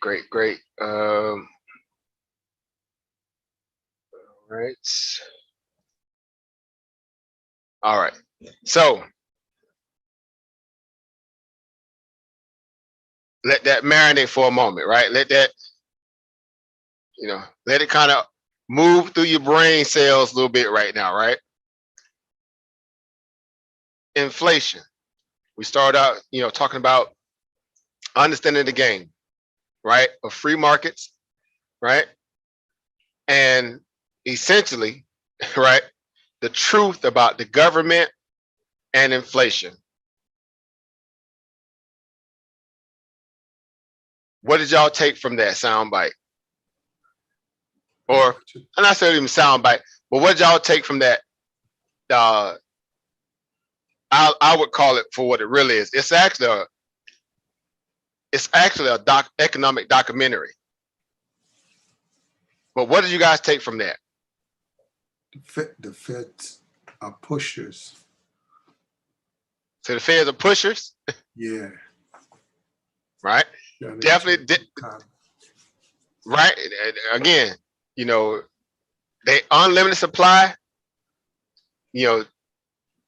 night, day, whatever, they're in play, right? They're on the clock doing the will of who? Yeah. of the Wall Street bidders, right? Suits. Right? As we know them, the suits, right? Suits against the call, retail traders against the suit, so to speak, right? With the Wall Street bet scenario. Yeah. Right. So very important point to anybody else. What did y'all take from this? What did y'all take out of this bill? Anybody? Anybody care to discuss that economic documentary? That's what I like to call it. Anybody? Again, this is great because United States. Say again, over. I'm sorry. Are you good? No, I was just saying pretty much U.S. economy is basically a scam. So the U.S. economy is a scam. When you think about it.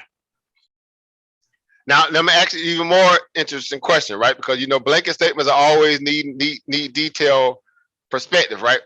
What about it makes it a scam in your perspective, over Brandon?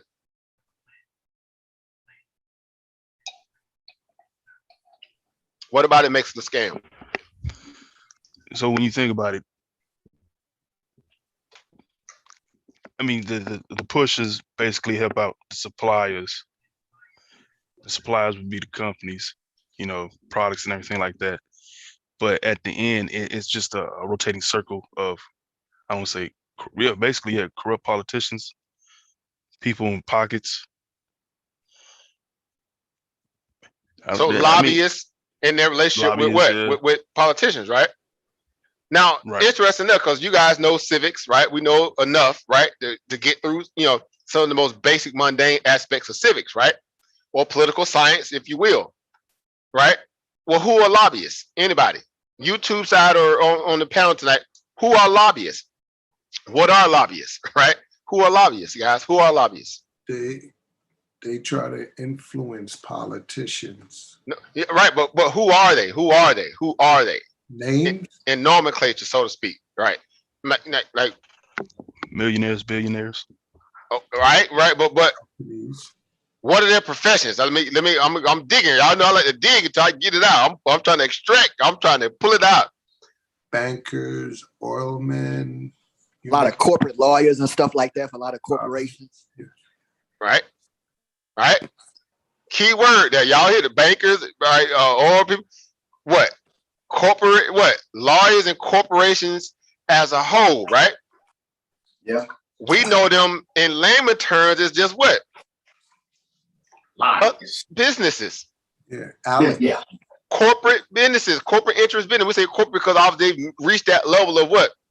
Hierarchy, Fortune 500 companies, 300s, whatever.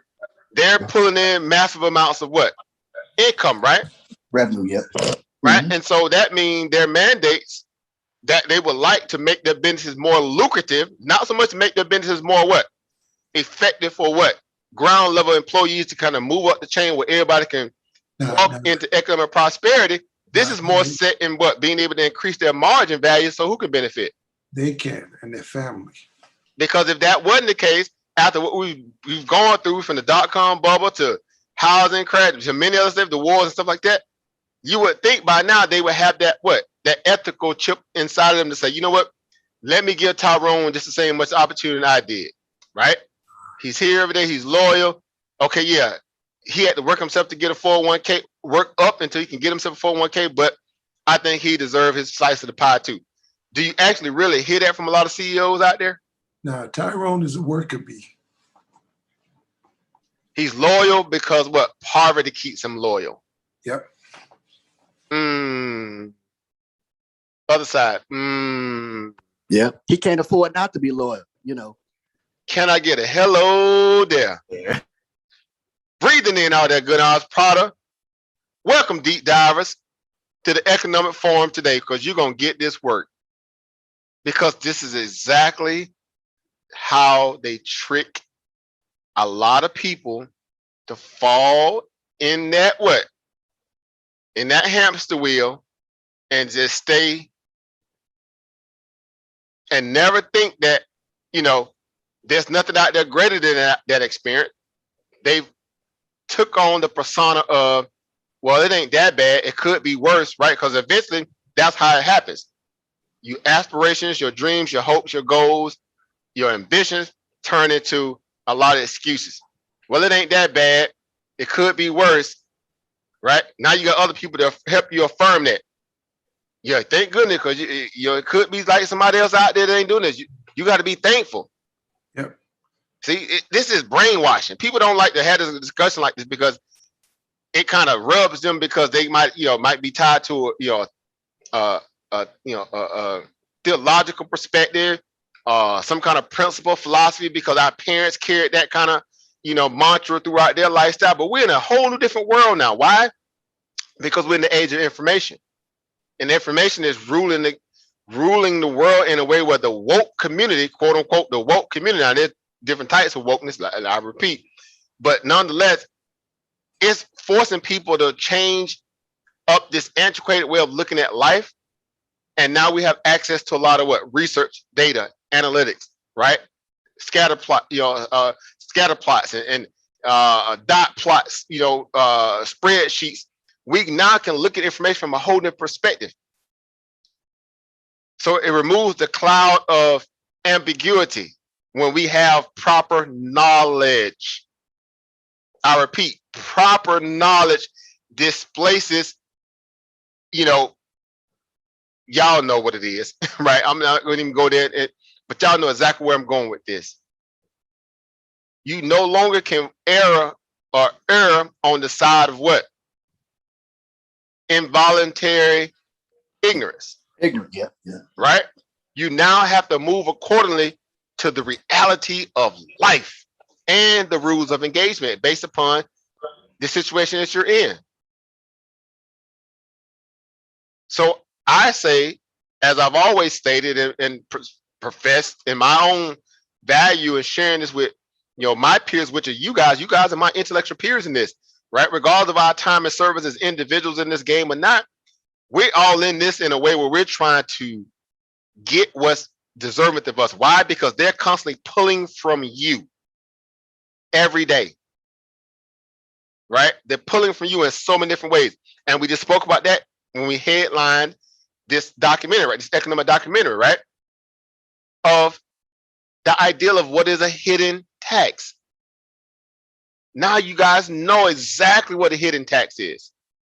It is inflation. It is tariffs. And when those things happen, right? And there's cost of living is constantly still going up too, because they're not increasing wages. They're trying to somewhat being forced to now because of all this robbing that hasn't happened since COVID. You start to realize, of course, they can never pay your worth. We know that, but we've been settling for too long. And we convinced ourselves through the myriad of excuses that we hear from others, and that we convince ourselves that we're supposed to be comfortable with what we got because there's somebody that's doing worse than what we are. Okay, that's ubiquitous. There's a starving kid in India right now. Notice I didn't go to Africa because they always want you to use that sound bite first, right? As if that's the only place where there's somebody hungry. There's starving people in Asia right now, in China. Yeah. There's starving people in Europe right now, starving. Their stomachs are touching their back, their ribs showing. There's starving people in South America right now, and Canada. Eastern Europe. Eastern Europe. There's starving people in America right now today. Homelessness is exploding around the country like wildfire. Oh, it wasn't just because of COVID. It was happening before COVID.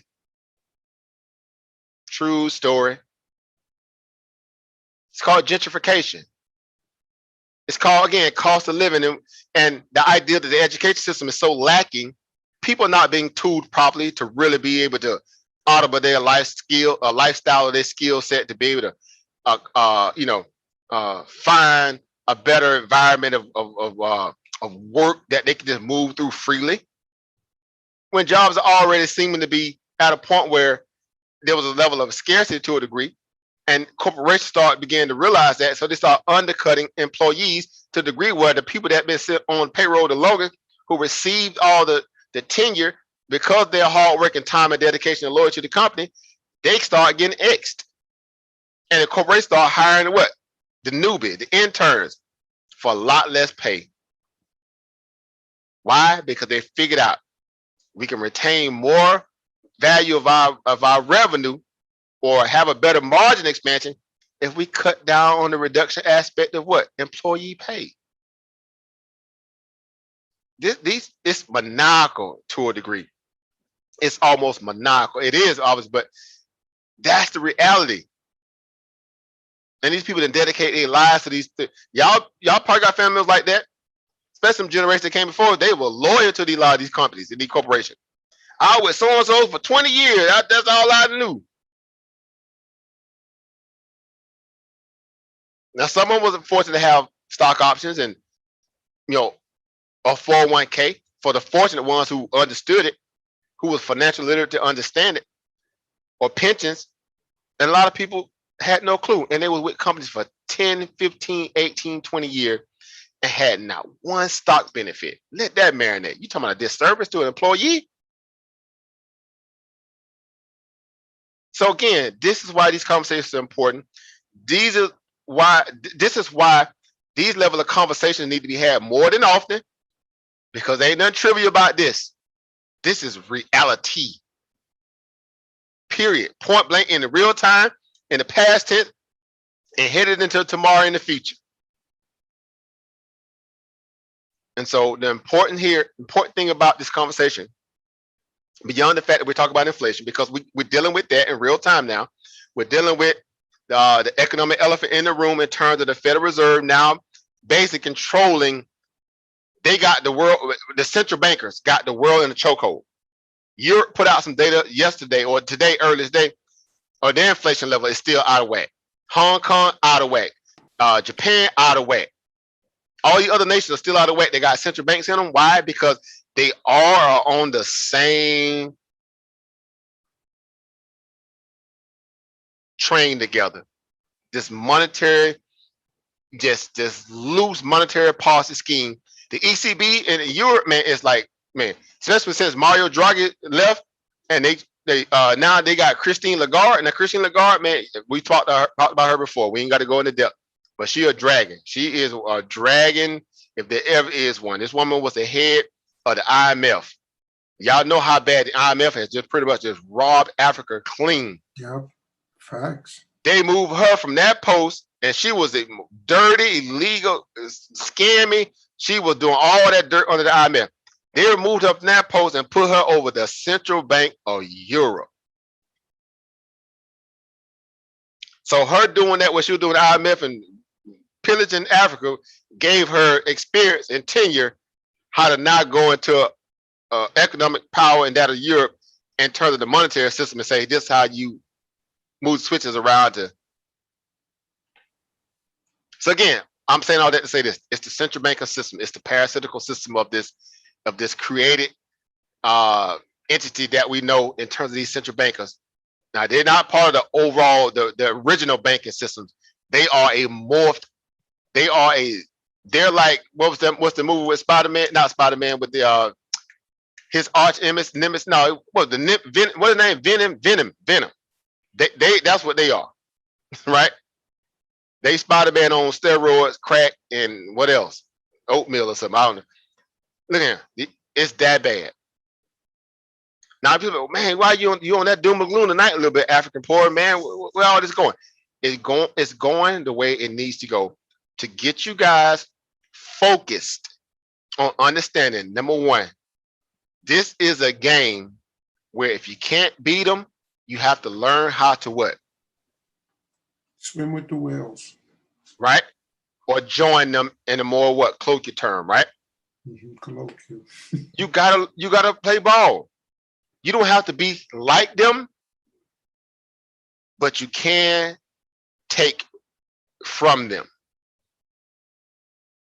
Because if you don't get your share of all this exorbitant tax that you're having to pay to float literally their boats, as the saying goes, a rising tide lift all boats.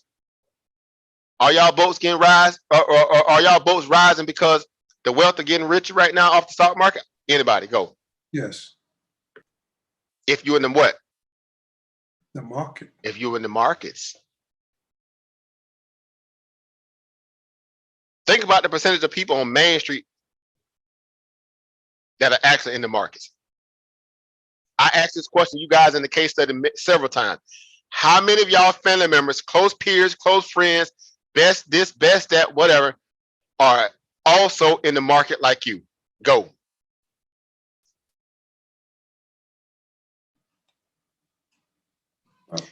Very few. maybe one or two out of 30. 3 out of 100. You know, or yeah, okay, out of 100. We say that. Maybe 1, 2 out of 100.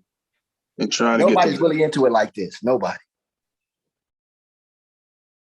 Anybody else? Trying to get them there. Trying to educate them, right? I try to get, excuse me, I'm sorry. I try to get some guys to go ahead and get a Coinbase account to get some free crypto. Everybody's looking at me like I'm crazy. I'm like, dude, this is free cryptocurrency they give you just for taking a few tests. Nobody wants to be bothered. But hey, that's just how it is, you know. And it's easy. Brokers are giving away literally free money. No strings attached. And a lot of people, especially our people, which we are guilty at this, and I got to call it like down the middle. A lot of our people are sitting there scratching their head with that dumb look like, this is a scam. Your boss is the scam. Your ideology that work hard, please everybody bootstraps, is the scam. The brainwashing that you get from sun up to sundown and the distraction that you fall victim to, that's the scam. Yet they tell you fiduciary responsibility falls on the individual and the individual alone. That is a bold-faced lie. Why? Because your body of politic determines the level of knowledge that you have available to disseminate to those who are what? Uninitiated. If you only got one person in the clan that's in this lane, everybody else is not in this lane, how effective is that one person going to be at combating all that ignorance? Think about that. So if your circle is far and few between the people who understand it from this perspective, y'all know this is an uphill battle. But you know what? It's one that we take on proudly. Why? Because we ain't losing just by trying to educate. We're actually getting better, right? Because the incentive is that, yeah, we still have access to the markets in real time while we try to explain to somebody else. Make sense? It's not like you got to wait to recruit somebody to get a bag, then to be validated. Whether they listen or they don't. And we don't turn legs, we don't twist ankles and all that stuff. We don't do that. We're the most humble people. We approach people with the same level of, you know, care and concern. Like, hey, you just need to, you know, there's some other ways out there. This ain't the only way. I see the stress, you wearing it. You need other ways to procure income. You need multiple streams of income, period. End of discussion. If not, you're going to get consumed by this economic machine called America. Why? Because the cost of living is going up. The inflation levels themselves are going up. 2% used to be like red alert for Federal Reserve notes. Now 2% is the floor. That means their mandate to get inflation down to 2% as the norm now, when it used to be like 1.5%, 1%, 2% being worse, 2% is now the floor. Again, we talked about that with the base effect, right? Everything looks bigger from the floor up. Now, that's the new criteria standard. While people are still losing work, companies are still letting people go, they back the American people into a corner. Why? Because the feds have an unlimited mandate to make excuses why they continue to keep what? Printing money and doing QE.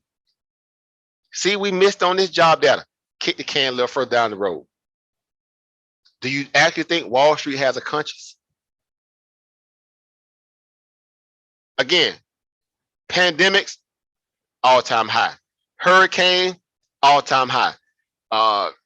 Afghanistan, all-time high. Insert your what? Calamity, all-time high. They drop the nuclear bomb tomorrow. Y'all think the stock market can close down?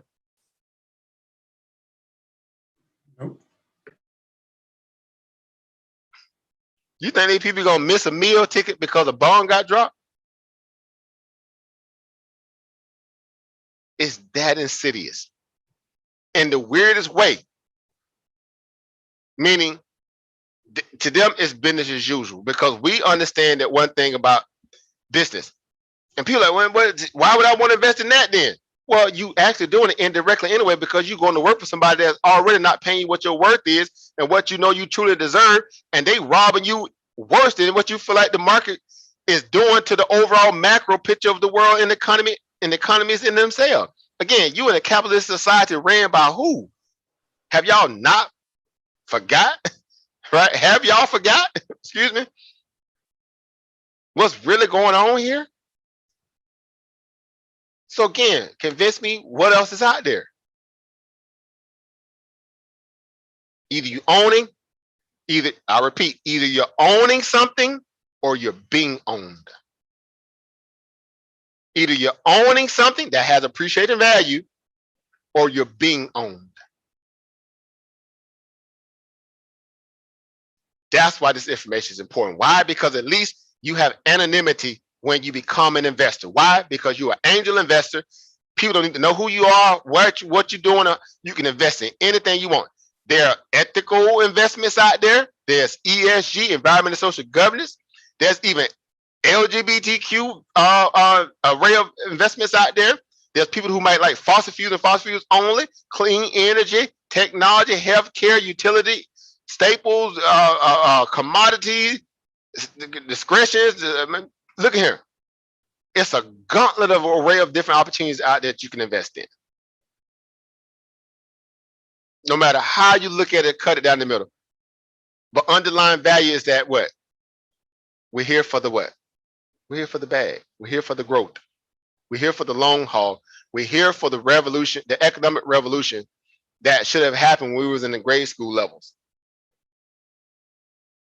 Where it would be today, all that appreciating and growth, linear growth from that perspective of investment today will be worth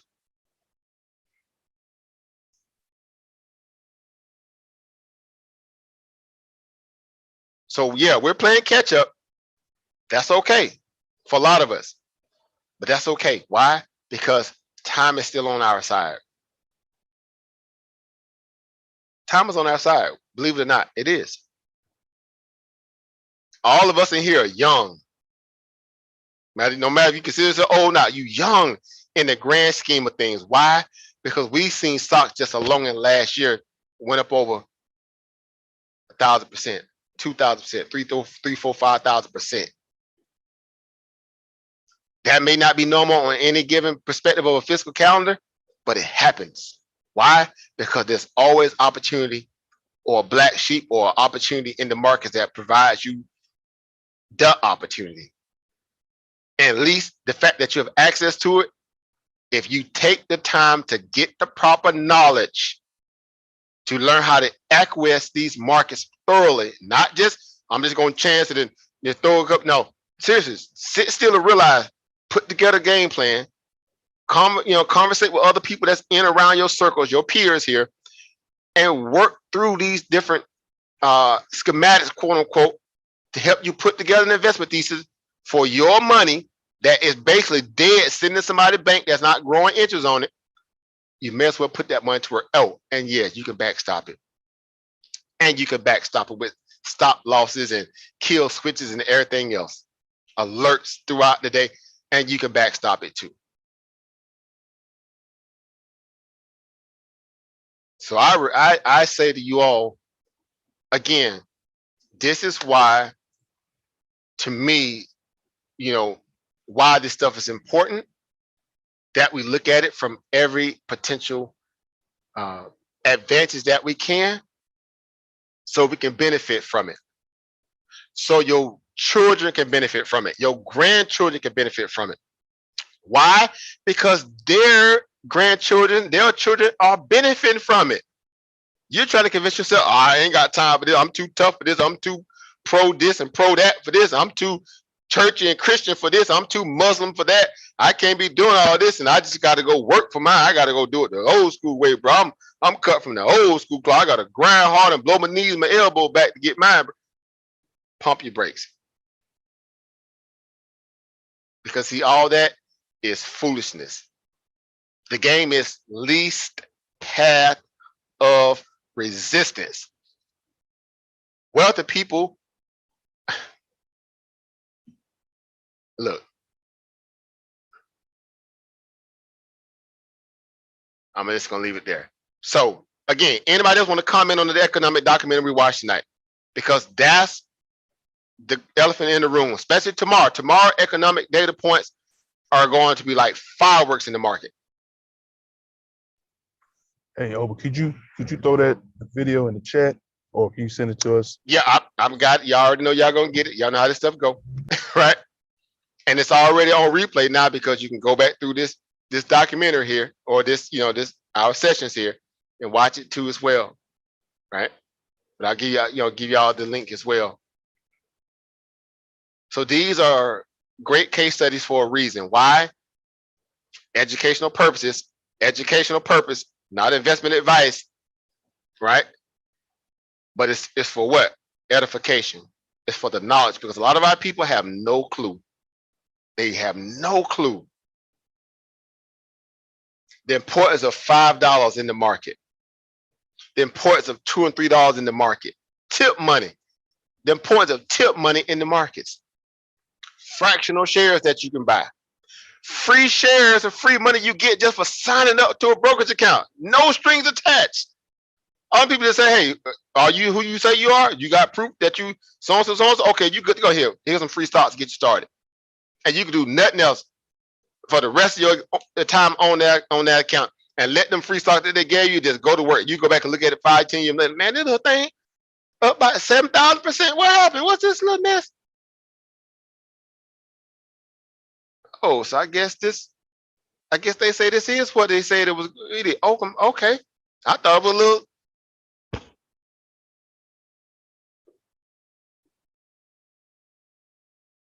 So again, this is why we're going to go hard. And this is why we're not going to be slouching when it comes to the knowledge. This is why you have to be an autodidact, and you have to self-study, self-learn in the same breath that we come together in these forums. You have to put in the work. Why?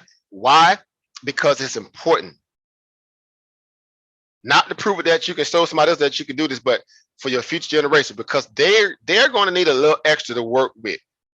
And they're already up against the debt juggernaut. Why? Because the money that is being printed today, well, that tax gonna fall on them down the road. Let that marinate. $8 trillion over the past year and a half. 8 trillion. And they still trying to pump another 3.5 trillion. And this other bill is coming down the pipeline. I'm pretty sure y'all saw that in the news today. Joe Manchin, he threw a monkey wrench in the plan like he been doing all along with some of these plans. He just basically Republican and Democrat face. Slowing it up. And some things you have to say, okay, at the level of inflation that we're dealing with now, y'all compounding it by continuously trying to do all this. Remember we did that thing last year? Y'all remember this. This is how I come out. I'm gonna test y'all on this one here. Y'all remember we did that one of my lives last year? And we broke down the idea that here's where it gets crazy, right? We broke down that when basically the way that they're printing money and doing all these little things like this right here, right? Eventually, it becomes sedentary, right? It becomes a value of, not you call it a value tax. Well, basically what it is in a lot of ways, for a lot of ways. They're going to continue to keep robbing people, but they're going to kick that can down the road long as they possibly can. And if you can't see that they're gaming you, then you're lost. You're going to be lost. You're going to be consumed, right? You're going to be consumed. Again, there's people with masters, bachelors, every alphabet you can think about, you can throw in the back of their names that are at home right now in employment or unemployed, or they're at Sam's, Walmart, McDonald's, for some of them, with those kind of letters behind their name.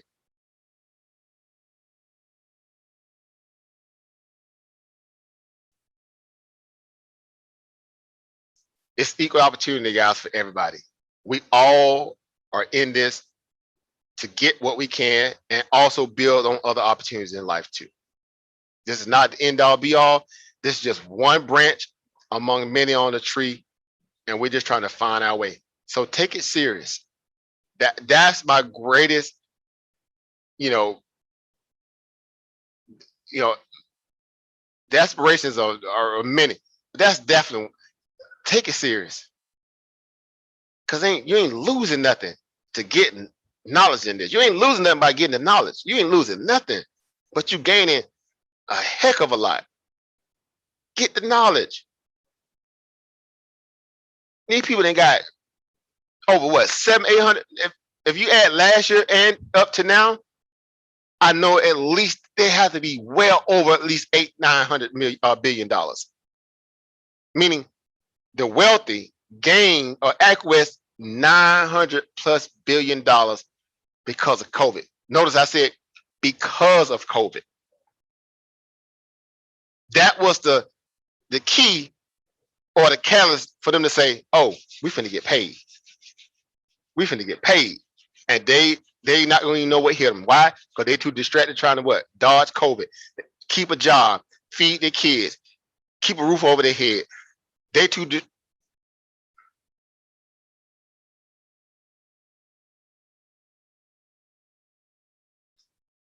So let's go, guys.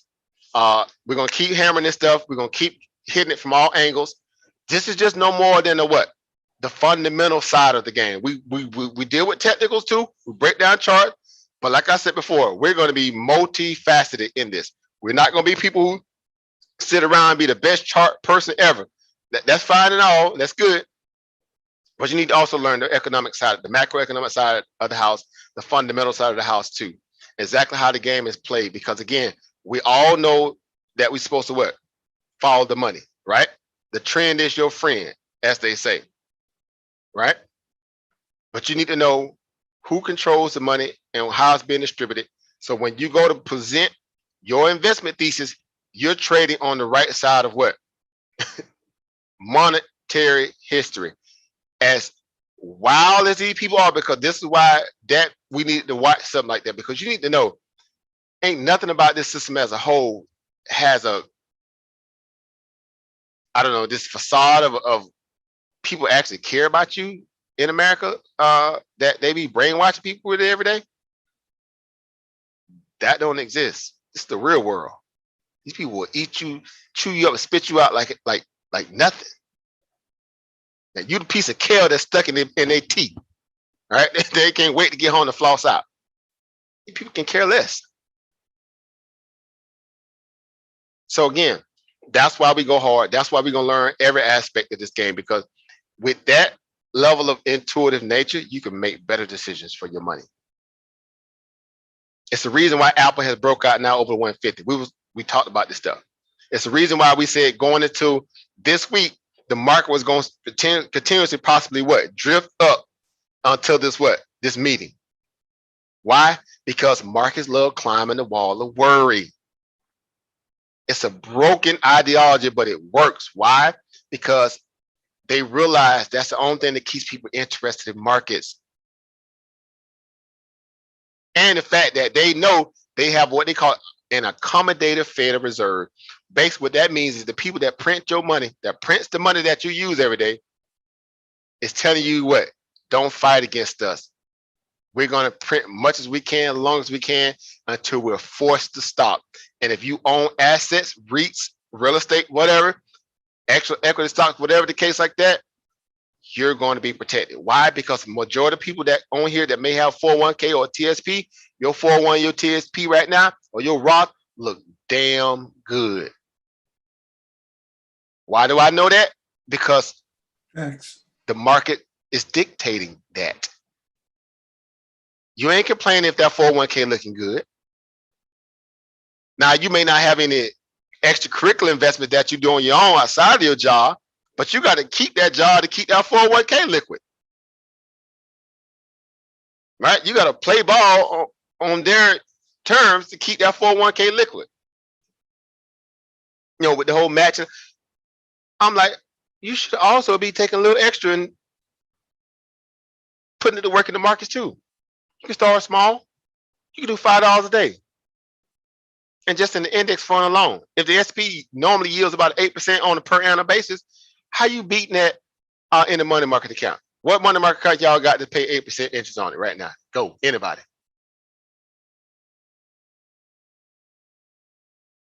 And it's the SP, again, minimum 8%.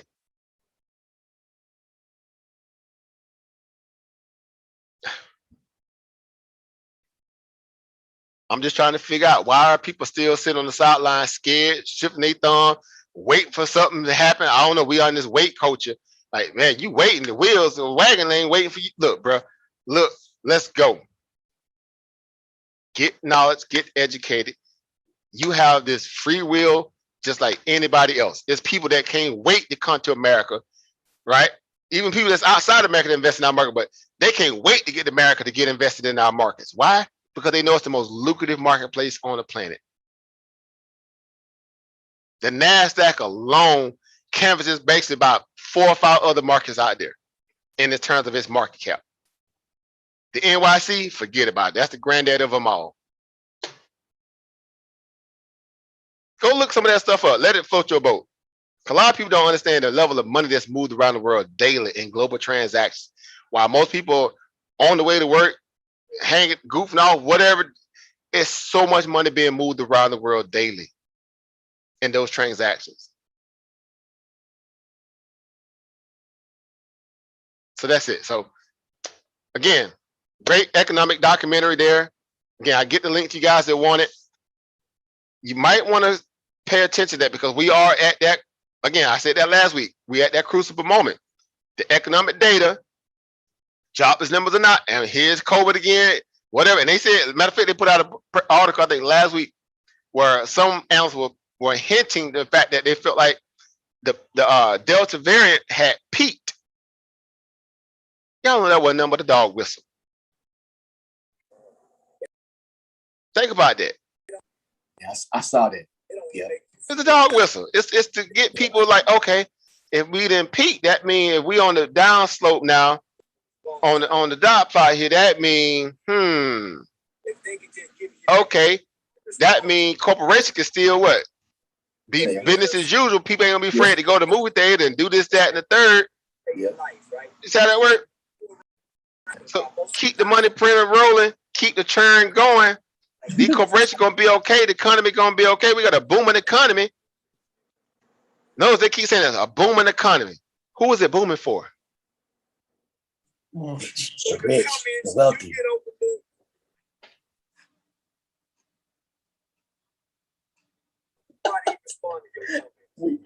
Yeah, it's booming for the wealthy, man.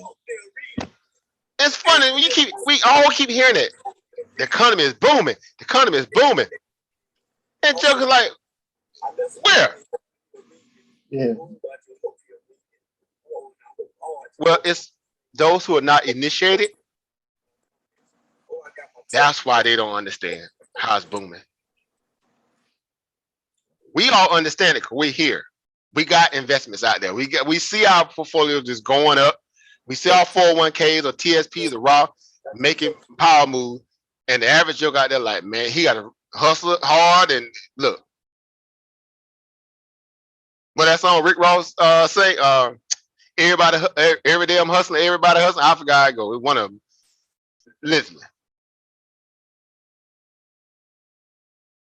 So we know what to do, guys. So again, technical analysis, fundamental analysis, investor sentiment. These are the basics. Learn them. Strategize. Let's build. Let's ask the right questions. Let's do the research before we even ask certain questions. Why? Because a lot of times the answers that you're seeking is already waiting for you inside of Google. It's waiting inside of a YouTube video. It's so much free knowledge out there. It's ridiculous. It's just a lot of our people need that extra push sometimes, that extra little nudge. Let's go. Because the wealthy are not waiting. They constantly making money hand over fist. Hand over fist. And we trying to convince ourselves how $5 is too much for us to put into the market. $10. Oh, look at you asked for too much, brother. For 20. Oh man, look, bro, you being personal now, bro. What? So here we are. Let's go. Right. So Saturday or Sunday session, we're gonna take this information because tomorrow's a big day for a reason. That's why I want everybody to get this now. Because going into tomorrow's, again, y'all already know the situation, right? Economic calendar is slated for what? It's slated for what? Jobs report. Jobs report, right? We got elephant in the room, and the market's been up basically dang near every single day. New highs. Non-stop. Like we talked about last week, it's gonna keep going until there's a need for them to what? To pull the plug. Everybody trying to time and shorten the market. Don't waste your time trying to go through all that.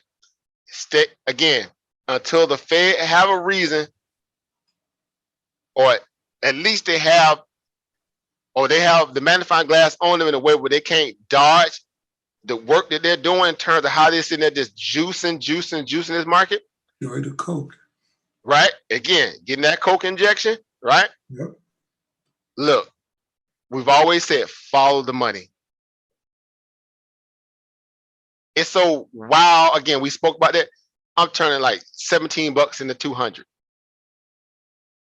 It's those kind of scenarios. Those are the case study one. I'm doing a small little change, little something strange, little piece change scenario. But on some of my bigger play, I'm getting it. Just haven't been posing, but I try to keep it welcoming to the point where a lot of new people can see that ground game working. How that brother was able to turn, $20 into 150 in one trade. Man, that's great. Now we understand that these things come with proper planning and it don't happen all the time. It happens when it's supposed to based on what? The rules of engagement. So that's what we're here for. So just keep that in mind. So economic calendar tomorrow, y'all know it's gonna be popping. We already got the the understanding of why we already been talking about, but of course the ideal of inflation, the importance of inflation, right? It's starting to be felt for a lot of people. And economic benefits, unemployment benefits are running out. Evictions is about to take fold and hit the country like a wildfire. A lot of people finna get evicted literally overnight. A million plus people dang there in the first waves, and it's gonna get crazy from there. And yet the feds are like, that's Congress' job. I just need to keep printing money because I feel like eventually a rising tide lifts all boats. If we keep these corporations propped up, asset prices inflated, that maybe that should trickle down to the average person, maybe. Nope. Not one iota, not one crumb. Again, those are just dog whistles to let people who already own money to keep what? Keep getting money. Keep making more, yep. They know it. They know it. And so we know what to do. So economic calendar tomorrow, y'all see it on the screen here. It's going down 8:30 in the morning. 8:30, yeah. It's going live. Right? It's going live. Right? And we got ISM numbers tomorrow too. Right? ISM non-manufacturing numbers at 10. But definitely all that you see right there, wide open. Private payroll participation, non-farm manufacturing payroll, government, average hours early, earnings hourly, average hourly on a month over month, year over year, all those different readouts. Market composite PMI, right? Unemployment rate, aspect, all that they're coming down the pipeline. And that's just readout for the entire month of August. So this is the culmination of the entire month of August. Whether or not that unemployment data or the employment data has improved by people actually going back to work. I think last time I think we were at what? Was it 4%? I could be wrong. 3 to 4% in the employment rate, and they're trying to get it down a little bit lower. But keep in mind, they never tell us what maximum employment is. This is the Fed's excuse to keep printing. They just say maximum employment, maximum employment. That's a whole bunch of hogwash. You playing with my tax dollars and giving me these vague, ambiguous terms, and you ain't giving nobody no concrete value of what it is. Here it is, you're supposed to work for these people are charlatans at the highest level. Yeah. And the politicians let them get away with it. Why? Because they got stock options. They paying them. Yep. Pelosi loaded in Tesla and Apple. Many of them. We can go down and listen to all of them loaded in these different stocks. So of course, yeah, they know that this shadiness and this ratchet and all this stuff going on, but really, they finna go to the back to stop this from happening. Seriously, we saw what AOC did and the others, the crew, whatever they call them, they going against Jerome Powell right now because of clean energy. And seriously.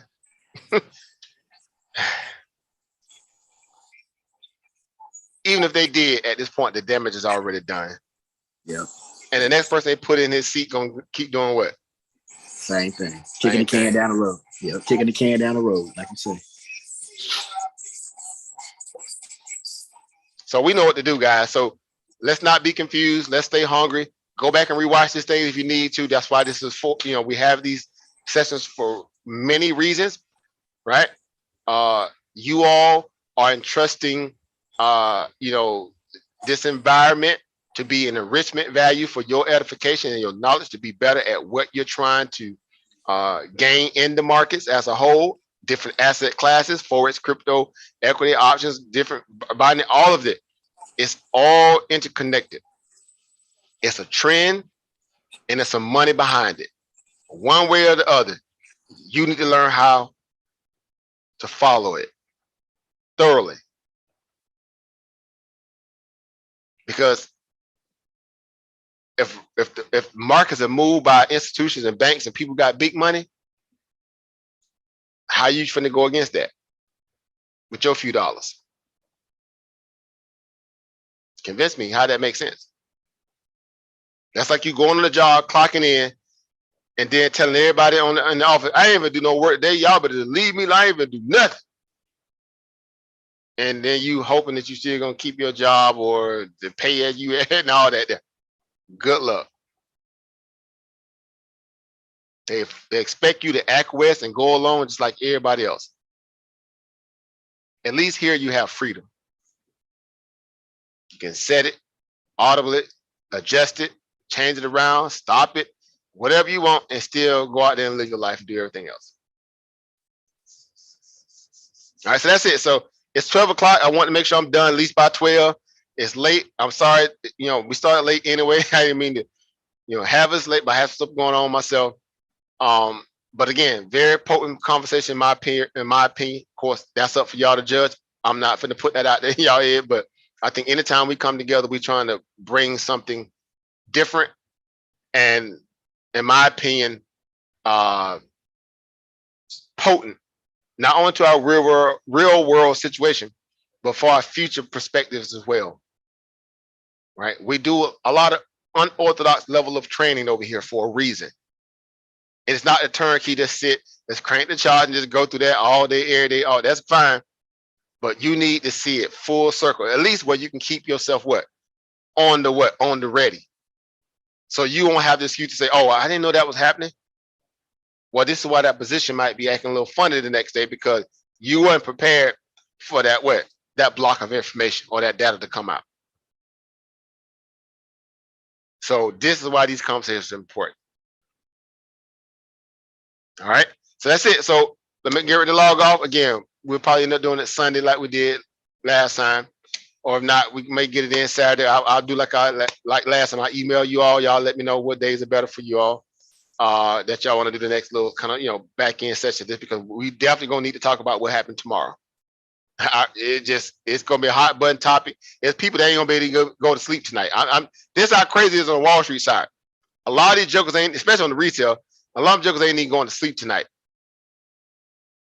because they're so anxious to see how tomorrow's going to go down with these numbers and the Fed now having to kind of be put under the microscope.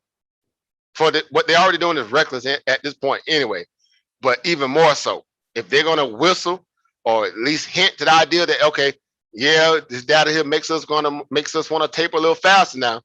Y'all know the markets are going to throw a fit if they do. That's why they spent for the past 2 weeks ramping it higher and higher. Like I said, yeah, we already talked about this. This is why they keep letting it go higher and higher. Why? Because if you ever do get that major correction that they want it to be, at least the fall will be from what? A much higher perspective as it is from the base effect. If the market dropped 50% from 450, where it's at now, that just puts it back at what? Basically the COVID lows. 225. Couldn't make this stuff up. If they just get a 10%, well, that just takes them back what? 45 points. 40, yeah. We sitting at 400. Mm-hmm. We're gonna make this stuff up again real quick on the way out the door. Y'all gotta see this. Look at this here. Fill the gap for 403. Right at that 403 mark. They sitting there playing games. And they act like everybody's slow, right? But we ain't, because this, this is what we do over here. We intelligent folk over here, right? I mean, we putting in their work. We trying to get everything we can to better the situation. Look at here. They know what's going on, bro. We know what's going on too. Look at that. Clear as day. Wide open. Let me draw that little. Let me see. Right there. Right there. They know it. Right? Let me draw an arrow by it. So that way we won't be confused. Right there. The arrow right there. Now there's several others already higher than that, but that one right there would be, that would make a lot of people feel like, okay, yeah, we good now. So that's why it's just been going up, up, up, up, up and away. And look, you still got room on the the linear regression band here on the daily chart to go as high, even until tomorrow, and except it can go as high as 456, 455. That's hypothetical, of course, but I'm just saying, based upon that perspective, and the RSI sitting at 67.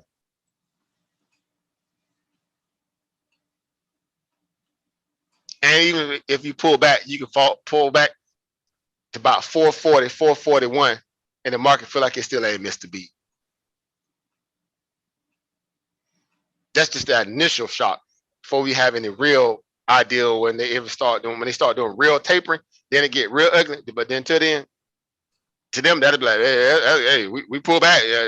Come on, that's good enough. Let's go higher.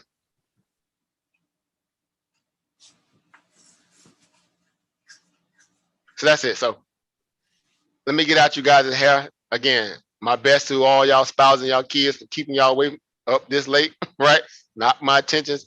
I think we got some good information in. You can go back and replay it. You can take this information, run with it. Why? Because you need to also expound on it. That's what these conversations are for. These training sessions are for. It's to give you different dynamics, data points, things to think about. On average, that a lot of people overlook. We're trying to catch everything. Make sense?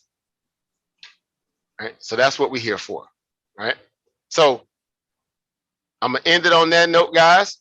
Again, thank y'all for tuning in. We'll have the other session to this, or the connection session to this, either Saturday or Sunday. Again, I'll send the email out to you guys, so make sure you guys checking your emails, so that way y'all can kind of give me that, which side y'all want to pull on in terms of that date. And we're gonna keep building and keep strategizing and keep getting better. Why? Because look, our future depends on it. Our future depends on it. And I'm saying that because I know y'all know I'm speaking to your kids and your grandkids, right? They depend on it. Gotta have a bag to pass off. Gotta have a bag to pass off to them. A bag. A bag. So let's get it. All right. So that's it. So any questions before we get out of here tonight? family? Anybody? Floor is you guys. Thank you. Where can we go to watch the replay? You said it was on YouTube? Say again? You said where can we go to rewatch this on YouTube? Yeah, I haven't set the YouTube because you guys have the link. Now I know I had them. They public that because I gotta learn how to do it on the unlisted because this is the part of y'all training, right? But they will be there. You'll have that link. Matter of fact, I'm just gonna give it to you now, and then for those ones, they'll kind of go to unlisted, and you guys have this access to it, right? And eventually, once I do set up my membership on my YouTube, then they'll have access to those sessions, right? But for now, of course, y'all have access to it, through that value of the links. So you just have the links in your emails when I send them out. You can go back and replay it, and that's unlimited. It's easy to open the YouTube and have to go through Google and go through all that. They have it crazy, but the files be so big, so I was like, ain't no way I'm gonna get around it because like all my Google Drives were basically at capacity. Already my emails are loaded with stuff as it is, right? Even all my dummy ones I use for my business stuff, but that's the price of just trying to do this stuff without having to, compressing them and zipping them all that, but whatever, right? We'll make use of what we got. All right, so let me post that over here real quick, just on GP, but it is available for you guys where you can go back and watch it again, like I said, until I start my my membership stuff on YouTube side. So that way at least people have archived footage of some of that kind of stuff as well. All right, so there it is there in the chat there. So check the Zoom chat on the way out the door, guys, if you can. If not, you'll see it in the email I sent out anyway for the next session. Okay, good. I'm subscribed. Okay. All right. So anybody else before we get out of here? Anybody else? Anything to add? Anybody? Comments? Any concerns as well? All of it. My membership stuff on YouTube sides. That way. Anybody? On the way out? Hi, this is Onik. I was talking. Somebody got some cross feed. You might have to cut that side down on that. But go ahead. Anybody? Can you hear me? Yes, I can hear you now. Go ahead, sis. So I've been away from. Anybody else before we get out of here? Yeah, you might have to cut me down in the back for some reason. I think you might be watching on. It's double. Concerns as well, all of it. Yeah, it's the way that you probably got your mic set up. Is it through computer? Yeah, you got mad crosstalk. Are you listening through your computer or a cell phone? That side down on that. Go ahead. Anybody? Can you hear me? Yes, I can hear you now. Go ahead, sis. So I've been away from. Yeah, it's really crosstalking too. Down in the back for some reason. I think you might be watching on. Yeah, you got to change your audio file. I think you got to change it to. Are you there? I think it's better. Yep, now. there you go. There you go now. Yep. I think because I clicked on the link. No, I was saying that I was away. I've been away for a minute. So I'm now coming back and it's like, okay, I'm missing a whole lot. And I saw the link tonight really late. So, and I jump in on the call, the conversation kind of late. No worries. Just catching up. But I don't think you have my email. So I wanted to give it to you. Yes. So just send it to me, per my business name, African Emporium, verbatim. The way I spell it, AFURAKAN, Emporium, EM. Matter of fact, I posted in the back chat here. So yeah, if you have any questions, whatever concerns, any of that, email me, right? Hit me up. Again, if you can't catch me, definitely on Facebook, whatever, which y'all know I don't have Facebook downloaded on my phone and stuff. So that's why I don't get a lot of Facebook stuff. I have to go to actually on the browser because y'all know I hate Facebook with a passion. I'm just making sure I put that out there. Y'all know how I feel about social media, right? I'll be going in on all of them. But yeah, you got my personal information. Always hit me up if you got questions about anything in that perspective. Thank you. You get that way you don't kind of miss a beat, in that perspective. So there it is. I posted in the chat too, in the group chat. So just email me, and we can get you set up and get you going right in the right direction. Okay, great. I have it right there. I'm gonna do it right now. I'm gonna email you right now. So Awesome. Awesome. Thank you, sis. Too. Thank you. Okay. All right. So anybody else on the way out the door? I know it's after 12 and keep y'all up late. Anybody? I guess all minds are and hearts are Thank you. That fed was for the a Go ahead, over. Ilba, I'm sorry. I just said just thank you. That was a great presentation. I'm all ears. Humble. Thanks. Because again, y'all know this is for all of us. This ain't, this is for all of us, not just all of us, right? YouTube's everybody, right? Because y'all need to know how these people are robbing us. And I got to say us because for the fact that, we still fall on the main street side of the house, even though we invested, but they are robbing the brakes off us.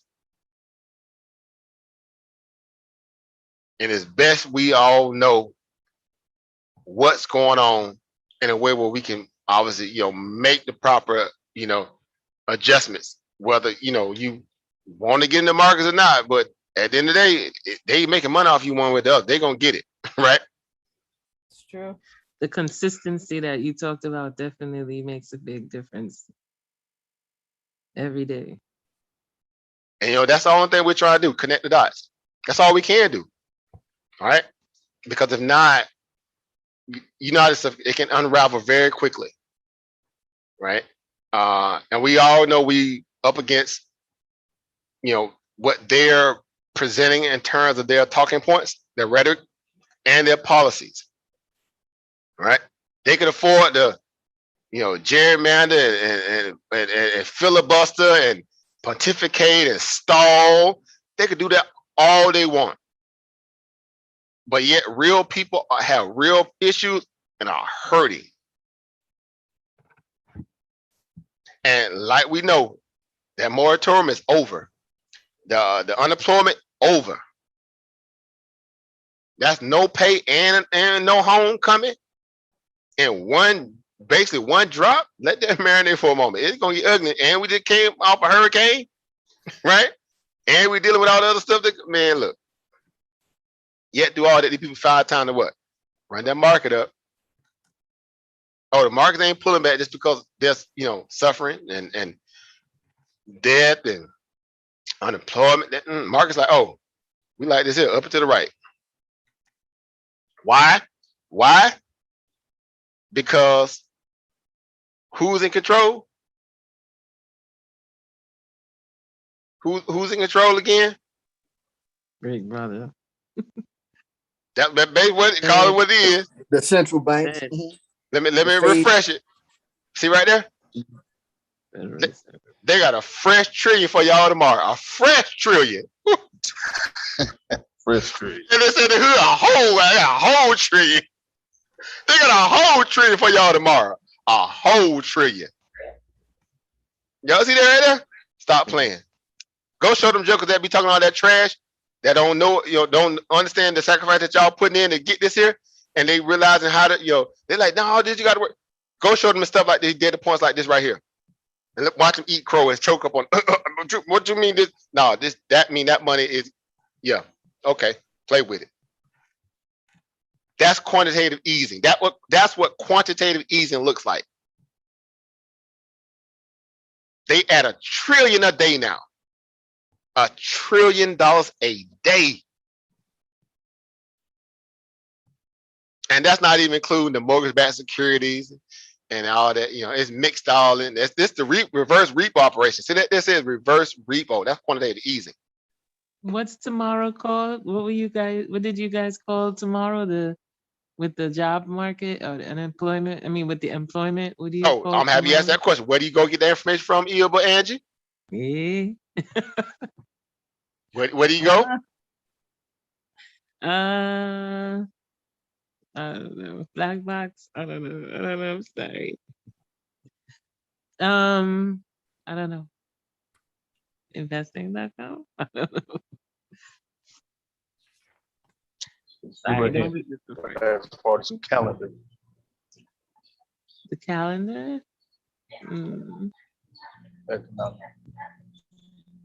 Help me out, yeah. I don't know. Because y'all know my main objective is to get y'all to be very observant. Read the room. Always read the room. Steal from everybody. Steal from everybody. Y'all know what I mean by that. You know what I mean? In terms of market stuff, knowledge, right? Find your own niche, but steal from everybody. I hustle, ear hustle. If people talking market stuff, keep your antennas up all the time. When people moving through different websites, look at it, copy them down, screenshot it. Literally, that's how I literally took a lot of stuff and just expanded my horizon, like literally overnight and stuff. I'm still that way. I was incessant for the idea of collecting data.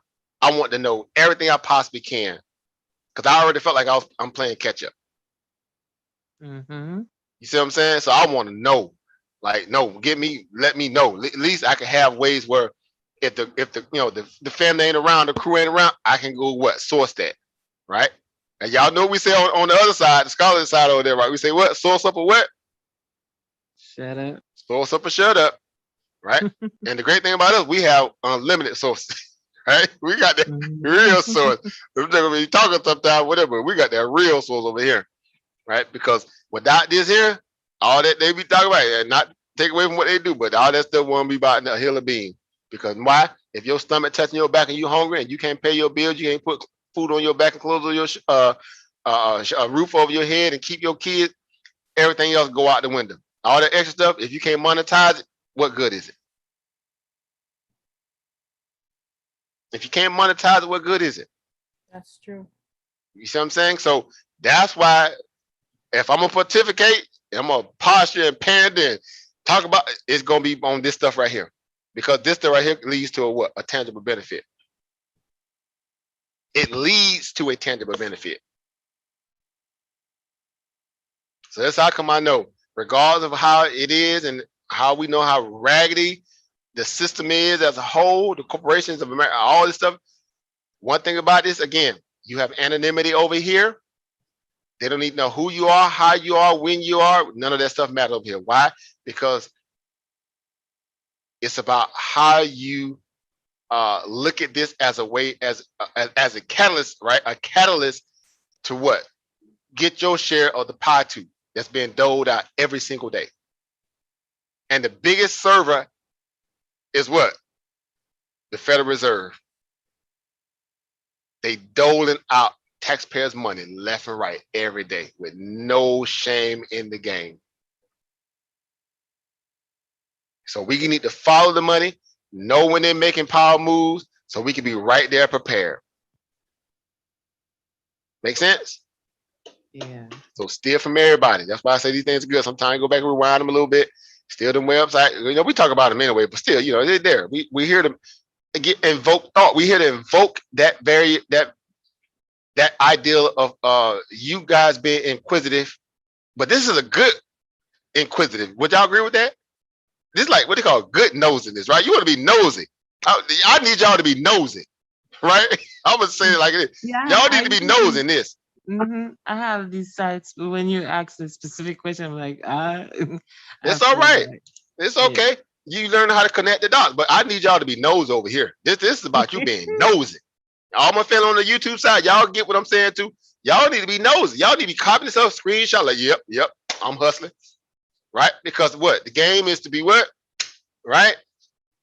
This is it. We trying to look, only the game can teach you the game. Resourceful. I have all these screenshots. I have no more space. Yeah, only the game can teach you the game. And you guys are, y'all in it. Right? Don't sell yourself. As y'all know, I used to say, don't short sell yourself. Don't short sell yourself. Don't short yourself. All right? Don't short sell yourself. Right? Don't put a put on yourself, right? We only want calls or bigger. Right? So yeah, so we'll keep up with the information, we'll stay humble, and we'll stay hungry in the same breath, because that's what's gonna keep us initiated, right? We're gonna keep digging. And then you're gonna pass it on. You got them kids, pass it on. Your spouse, share it with them. No matter what they're looking at you, sometimes looking at you crazy, share it with them. They need to know exactly the level of intellect that you put into this, because this is a lot of information, right? But it's a lot of reality-based stuff that this is your life. This is the world, right? This is a commodity. This is a product or a service, right?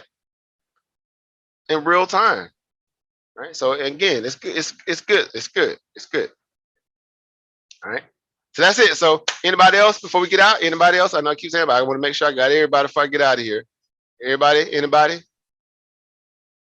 Anybody good on the way out the door? All right. All hearts are fed and minds are good. Everybody on the YouTube side, thank y'all for tuning in as well. Humble to you guys as well. Peace, power, and profit to everybody on that side of the house. Right. All right. So that's it, guys. We'll get on out of here. And like I said, you know, a lot of people ain't gonna go to sleep tonight. I mean, on that radical side, you already know. You go look on investment Twitter right now and stocks with. They're gonna be up all night. All right. What y'all think the market gonna do tomorrow? Them jokers, see. Them jokers over there. All right, but that's it. So I'm gonna get out of here, guys. So thank y'all for tuning in. You have the link to go back and rewatch it if you want. Again, I'll get the other link for the actual economic documentary itself, or you can just catch it on here. Either way, you have access. All right, and I'll see you guys this weekend for those who are able to catch that weekend follow-up session to this one. All right. All right, so that's it. My humble to the family. You guys have a great evening. See y'all on next one. All right. Peace, everybody. Peace, family. Peace, family. Peace, family. Peace, everyone. Peace, everybody on YouTube as well. Thank y'all for tuning in as well, guys. You guys are awesome. Thank you all. Like, share, subscribe if you can too.